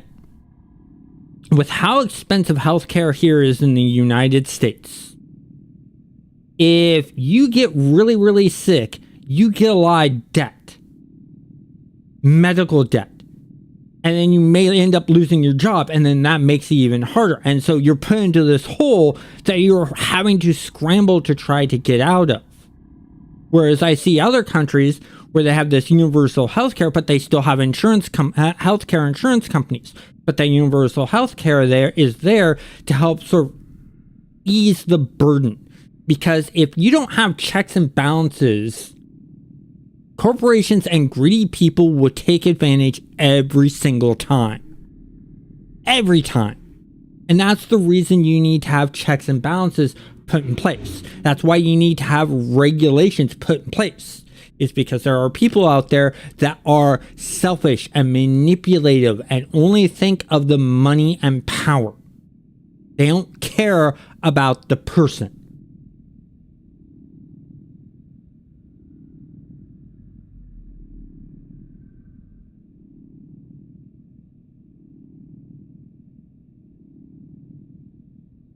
Yes, I 100% agree with your last comment there, dealing with universal wages, universal health care, and non-private landlords. These big corporations buying up all the houses and stuff like that, and then charging these enormous rates.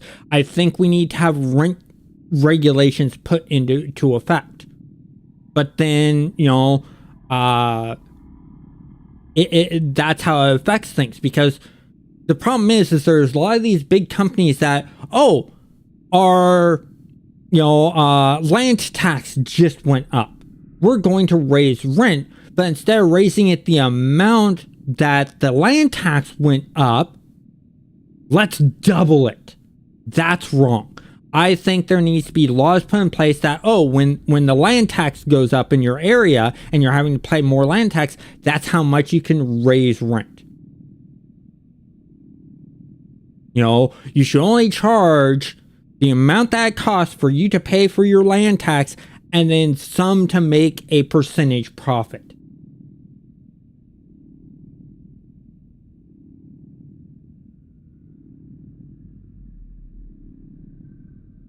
Yeah, the 100 years of the Dark Age really, really hurt us. And that's what I'm worried about with where America is going today. I think we're falling backwards. We're, the government that's put in place, they're not putting experts in the field in place. Our healthcare, DHS, head of DHS, has no healthcare experience. Our head of education department has no education, running education department's experience. So how can they know what's right? It's just like how politicians in the US determine the minimum wage. That's why we haven't seen much change in the minimum wage. Because the politicians are determining that. They are not economic experts. Why are they determining what minimum wage should be? We should be using really skilled and knowledgeable economists determining what our minimum wage should be, what our living wage should be. That's what a minimum wage is. And there's people that go out there and say, those fast food workers shouldn't be making high amounts of money because they should all be high school students. Okay, you want them to be all high school students, then guess what? McDonald's and Burger King and Pizza Hut are going to be closed from 6 a.m. till 3 p.m. Why? Because all of the high school students are in school at the time. So to get that time period covered, you need to have people who are not high school students working those hours, so that people who are working can go on their lunch hours to the McDonald's, to the Burger Kings, to the Pizza Huts. And some people just don't understand that. And if you expect, people, you should be able to at least be able to afford, working at like a McDonald's, to have a studio apartment. Should you have a mansion working as a regular crew member at McDonald's? No. But you should be able to pay for your basics of living. You should be able to pay for food. You should be able to pay for other things like that.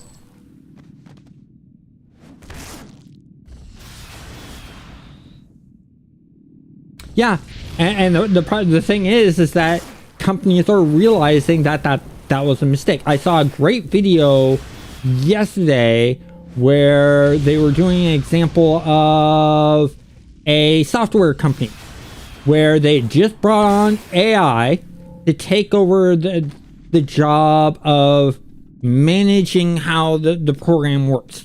So what they do, they get rid of the head engineer.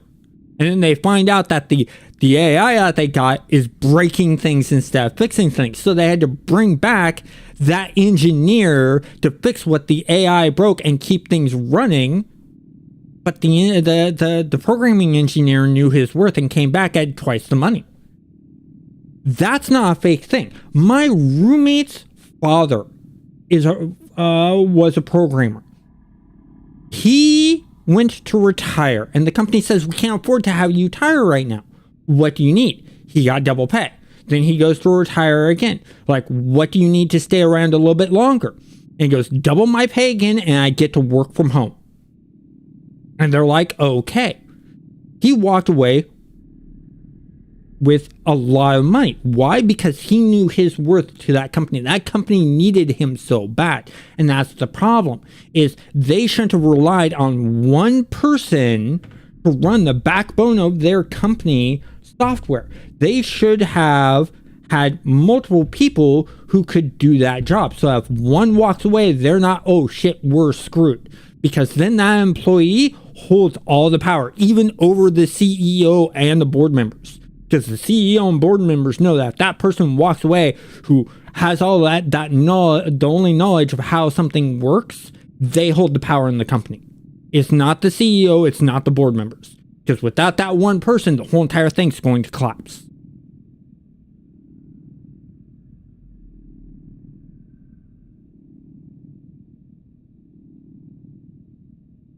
I really don't see that, because if you look at like Denmark and the Netherlands and places like that, and the European areas where minimum wage is $20, $25 an hour, they're not going the direction fully of automation. They're still able to pay their employees. Yes, the cost of a burger raised by like 50 cents. But that's it. It's an excuse that the corporations give. Smaller companies with a smaller revenue of income are going to struggle. And I agree with that part. But these big corporations, no. It's like Walmart, for instance. Walmart negotiates with people selling their stuff at their store to lower the cost of those goods. Then they pay their employees as low as they possibly can.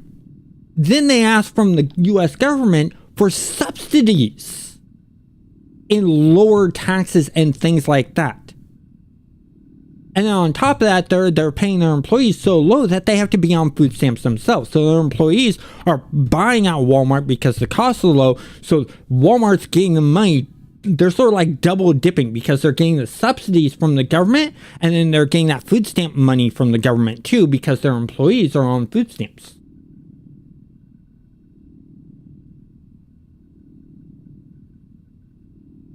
Well, there's also fewer McDonald's in those areas because there's fewer people. There are more McDonald's here than there are there. So it outbalances itself. And then you also got to look at places like In-N-Out Burger and Chick-fil-A. Their turnover rate of employees is really low. Why? Because they pay higher wages, they give their employees health benefits, and they have college funds. So their employees stay. Plus they give a really good chance of ranking up and becoming managers and store managers and executives and things like that. Same with Costco. Why is the turnout rate at Costco so low for employees? It's because they pay well, they give good benefits, and they give the capability for the employees to move up. Their current CEO that they have at Costco started out as a forklift driver at Costco. What does that show there? It's how you treat your employees. You treat your employees with crappy wages, crappy benefits, and then you treat them verbally crappy. Are they really going to stay around? No. You give them a decent wage to live on, benefits to keep them healthy, and a manageable life, and then you treat them respectfully, they're going to stay around.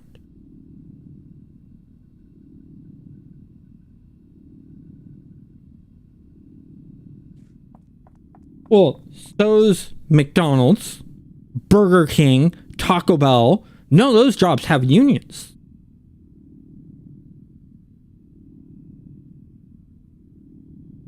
And that's another reason why they're able to do what they do. And that's the reason why a lot of these companies like Starbucks, they fought against their employees trying to get unions.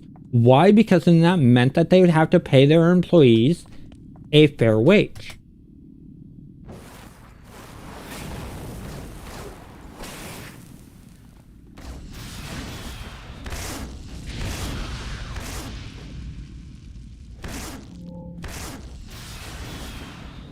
See, for me, the mental health thing, that, because some mental health issues you can be at work, some you can't. Just like, you know, disabled people. Some disabled people are able to handle certain jobs, but not others. Like when I worked at McDonald's in the mid to late 90s. Our guy that ran the what was it? He ran the drive-thru. He took the orders, took the money and everything like that. He was in a wheelchair. We had built him a ramp so that he could be higher up and be able to take the money and interact with the customers. He took the orders, everything like that. That's all he did. He didn't do any of the stocking. He didn't do the dishwashing because he couldn't reach up and do that. But when it was slow, he'd go out into the dining room and he'd clean tables. He could mop and he'd go out and mop. He'd do what he was able to do. And that's what I think companies need to do with people with physical and mental disabilities and mental illnesses, is work with the employee in what they're able to do.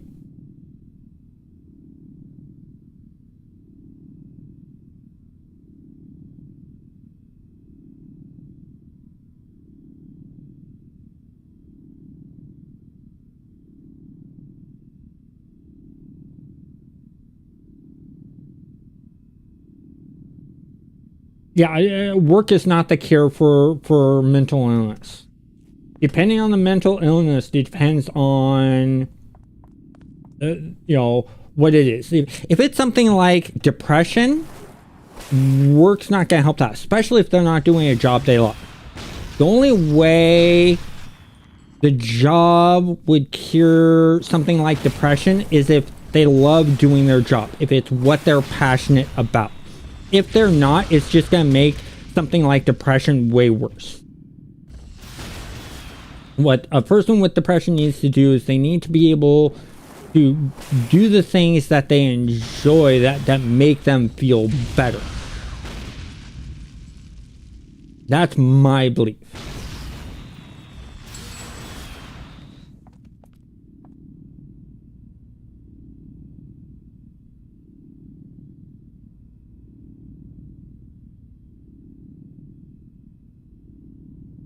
Yeah.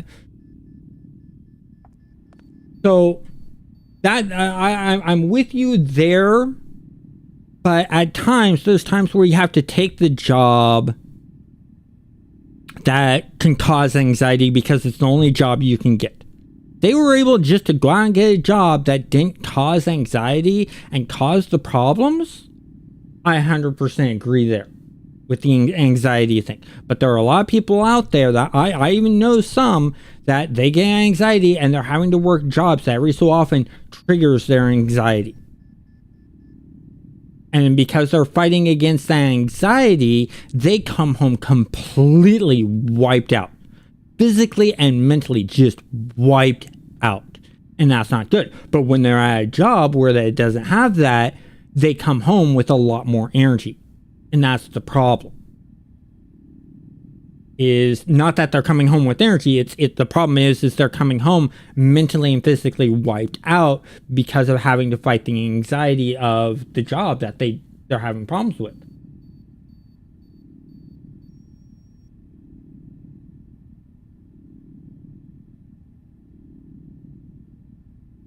Yeah, see, that's not right. See, okay. I am disabled. I have cerebral palsy. I have nystagmatism. I worked into my early 40s.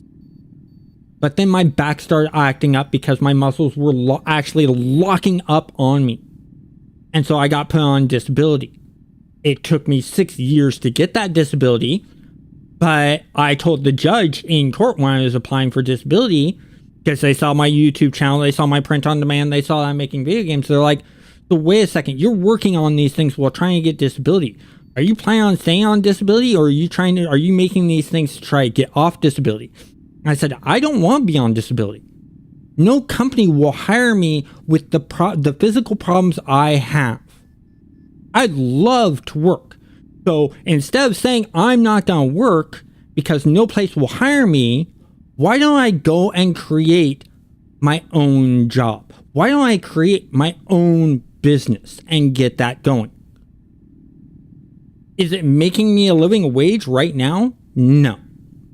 YouTube, if I'm lucky, I get about $100 a month. My print on demand, I'm lucky if I sell one item a month. My video game, it's not going to make any money until I release it. And even then, it depends on how successful it is.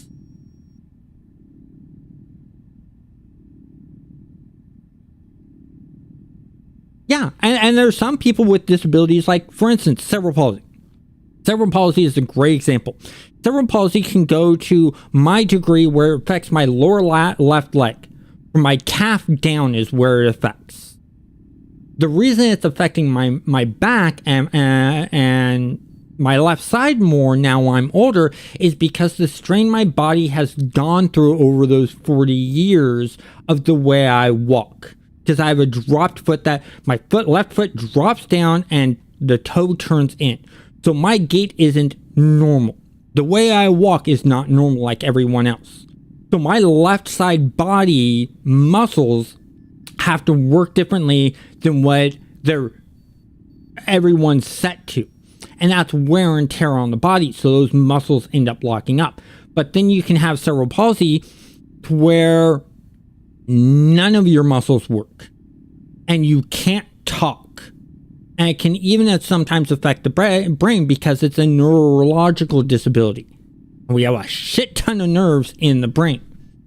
And so it can make thinking processes and stuff like that be a lot harder. So people who are fully stuck in a wheelchair and non-verbal and can barely move, I don't expect that person to work.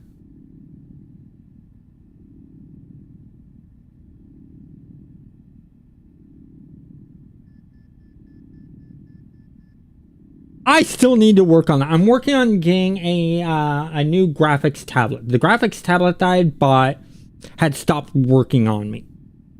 And so I need to get a new graphics tablet so I can do the Space Puppy idea. That's still on the list. I still have that there, Sticky.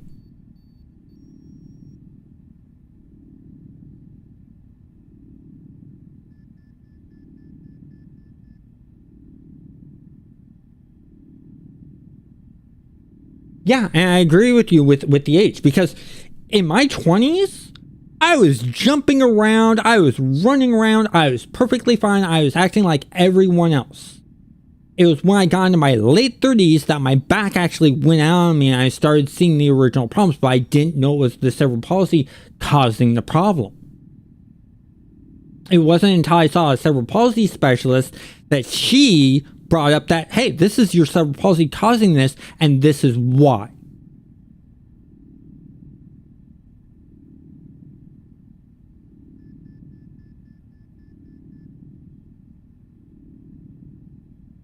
Yeah, I agree with you. Sometimes the recovery is the work. And I had to go because, excuse me, when I was first had the back problems, I was 2 years laid up in bed, unable to move. The back pain was so bad. Just sitting up hurt. And I was going to college at the same time. So I was struggling to work. I was struggling to make it to my classes. I was missing a lot of days of work, but I was on FMLA because I'd already been there a year prior. And so when the back started acting up and I was having to miss a bunch of days, I filled out for FMLA. While I tried to figure out what was going on. And I communicated with my job that I was jumping to 5 different doctors, each doctor saying, oh, you're faking this because you don't want to work. And I said, no, if I was faking this because I didn't want to work, I'd just lay in bed and do nothing. I'm here trying to figure out what's wrong with me so I can fix it and get back to work. And they kept ignoring me and throwing out. And I kept mentioning, The back pain is on the left side where my cerebral palsy is. I'm wondering if something's going on there. And they wouldn't look into it and they ignore it. They weren't doing their jobs as doctors. It's when I saw the cerebral palsy specialist. She saw me walk in and said immediately, I know what's wrong with you. I know what we need to do. They put me into physical therapy. I did 6 months of physical therapy and I was almost completely, I was getting back to regular work. I was showing up to work more. I was doing more work. I was doing more school stuff and things like that. I was being more active. But then things, crept up again with the cerebral palsy and the fatigue on the muscles. So every 6 months to a year, I need to go back into physical therapy and learn new things to stretch out the muscles and strengthen the muscles.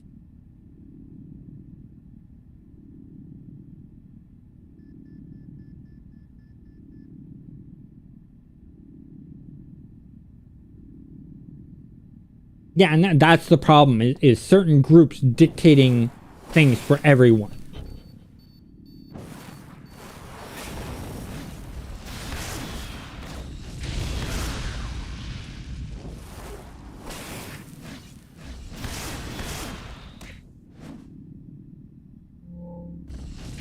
There's that old saying, you don't know what a person's life is like until you live in their life and see what things are like.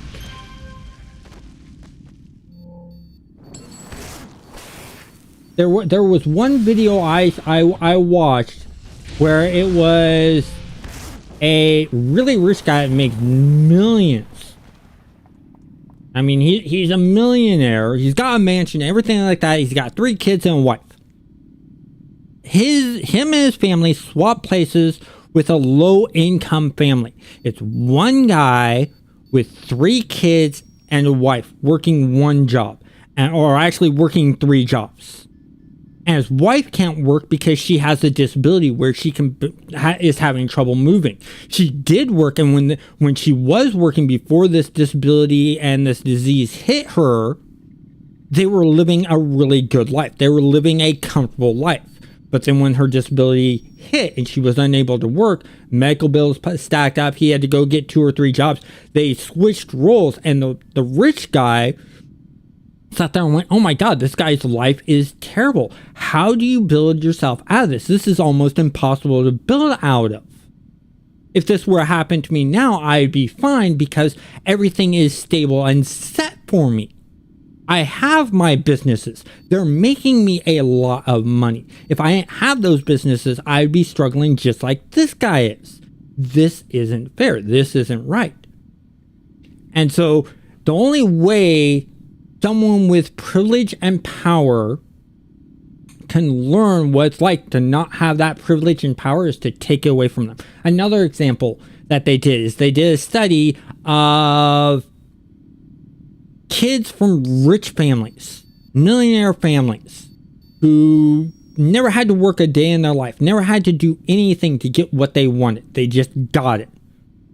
They offered them to become homeless and have no money and to try to work their way out and do it in 3, they said that they could do it in 3 days. They all gave up in the first day. First one just didn't know what to do. Another one thought, okay, well, let me beg for a while, get money for umbrellas, sell umbrellas. Made $5 in the first day and said, that's it, I give up.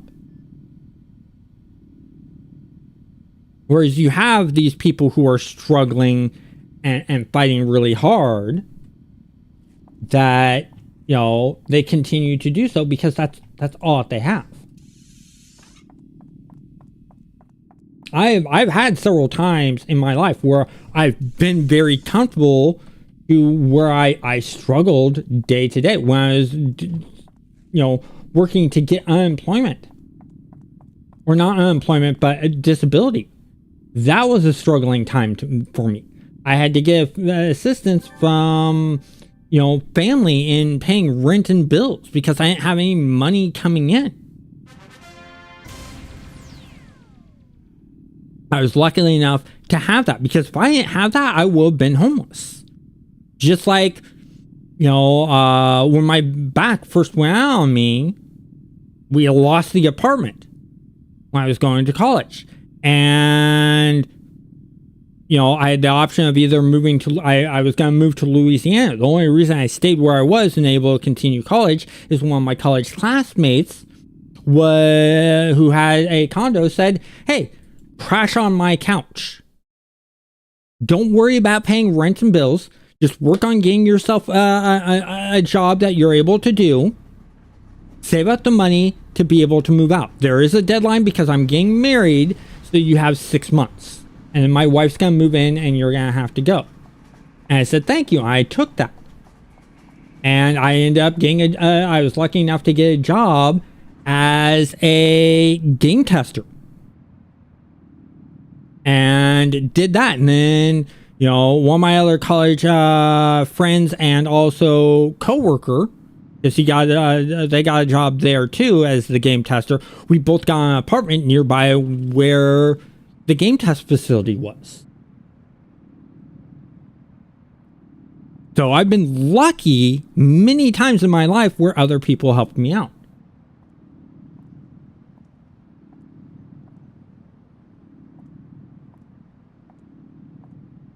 You are correct on that. There are some that do have empathy. There are some that look at things and go, oh my God, I can do better. I can help out more. There's a guy in Seattle, Washington, who is making millions of dollars a year running this company.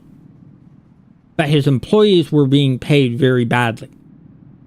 And he thought to himself, he goes, how can I make this better? He felt bad. He felt the empathy. He felt the struggle of his employees. So what did he do? He decided, you know what? Everyone's just going to make this 750, executives, and including me, will only make a couple $100,000 a year. Bare minimum paid employee will be a living wage and will have benefits. And he took a pay cut and everything like that. And a lot of his executives left because they weren't willing to take the pay cut. Some stayed, he got new executives, things like that. The company flourished. He ended up having to get more employees. The company's making 3 times the amount it was making at its highest peak when he decided to make this change. He also forgoed getting his dream car, which was a Tesla. His employees cherished what he'd done, how he's treating the employees, so much so that they bonded together and bought him his dream car. Because the employees respected the choice that he made in dropping his wages, dropping his executive wages, and raising the wages of the minimum of the employees and evening things out. That's a good owner of a company there. I think if the owner of the company is making millions and billions of dollars a year, but their lowest paying employee is making like $20,000 a year, maybe $30,000 a year, then they need to lower their pay along with the executives' pay that are making millions of dollars a year and raise up the lower paid employees. Yeah, I know that person may have been the founder and created that company. All those employees should be appreciative of that person, and yes, that is correct. But at that point, it's like Jeff Bezos. Yes, Jeff Bezos created Amazon, which creates thousands of jobs. But he's a billionaire. He's not going to run out of money before he dies. He's probably still going to have billions of dollars left when he dies. What's the point of having all that money that you can't spend? Why not help out the people below you and things like that?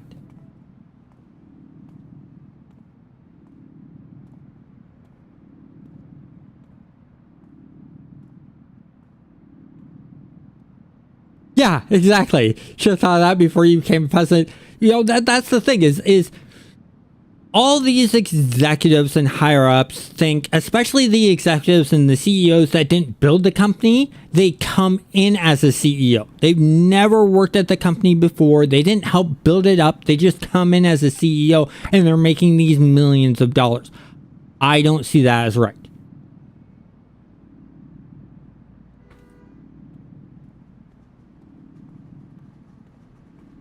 Yep, greed. It's greed for either power and or money. And that's the problem. Anyways, my stomach is grumbling at me. I need to go get something to eat. It is been a little over 2 hours, so I'm going to log off. I want to thank you guys all for chatting with me and hanging out as I level up this character. Just remember, I do this every Sunday from 2 p.m. to 4 p.m.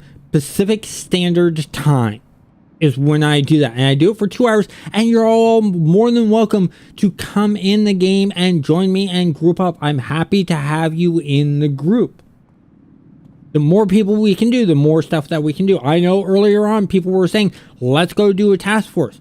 Well, do a task force, we need a good group of people, and it needs to be more than just 2 or 3 people. I'm not that good with task force that I'm like, oh, I can almost solo a task force. No. I need to have like a group or 2 with me to be a part of a task force to feel okay, especially with doing a stream too. So I want to thank you guys all and have a good night.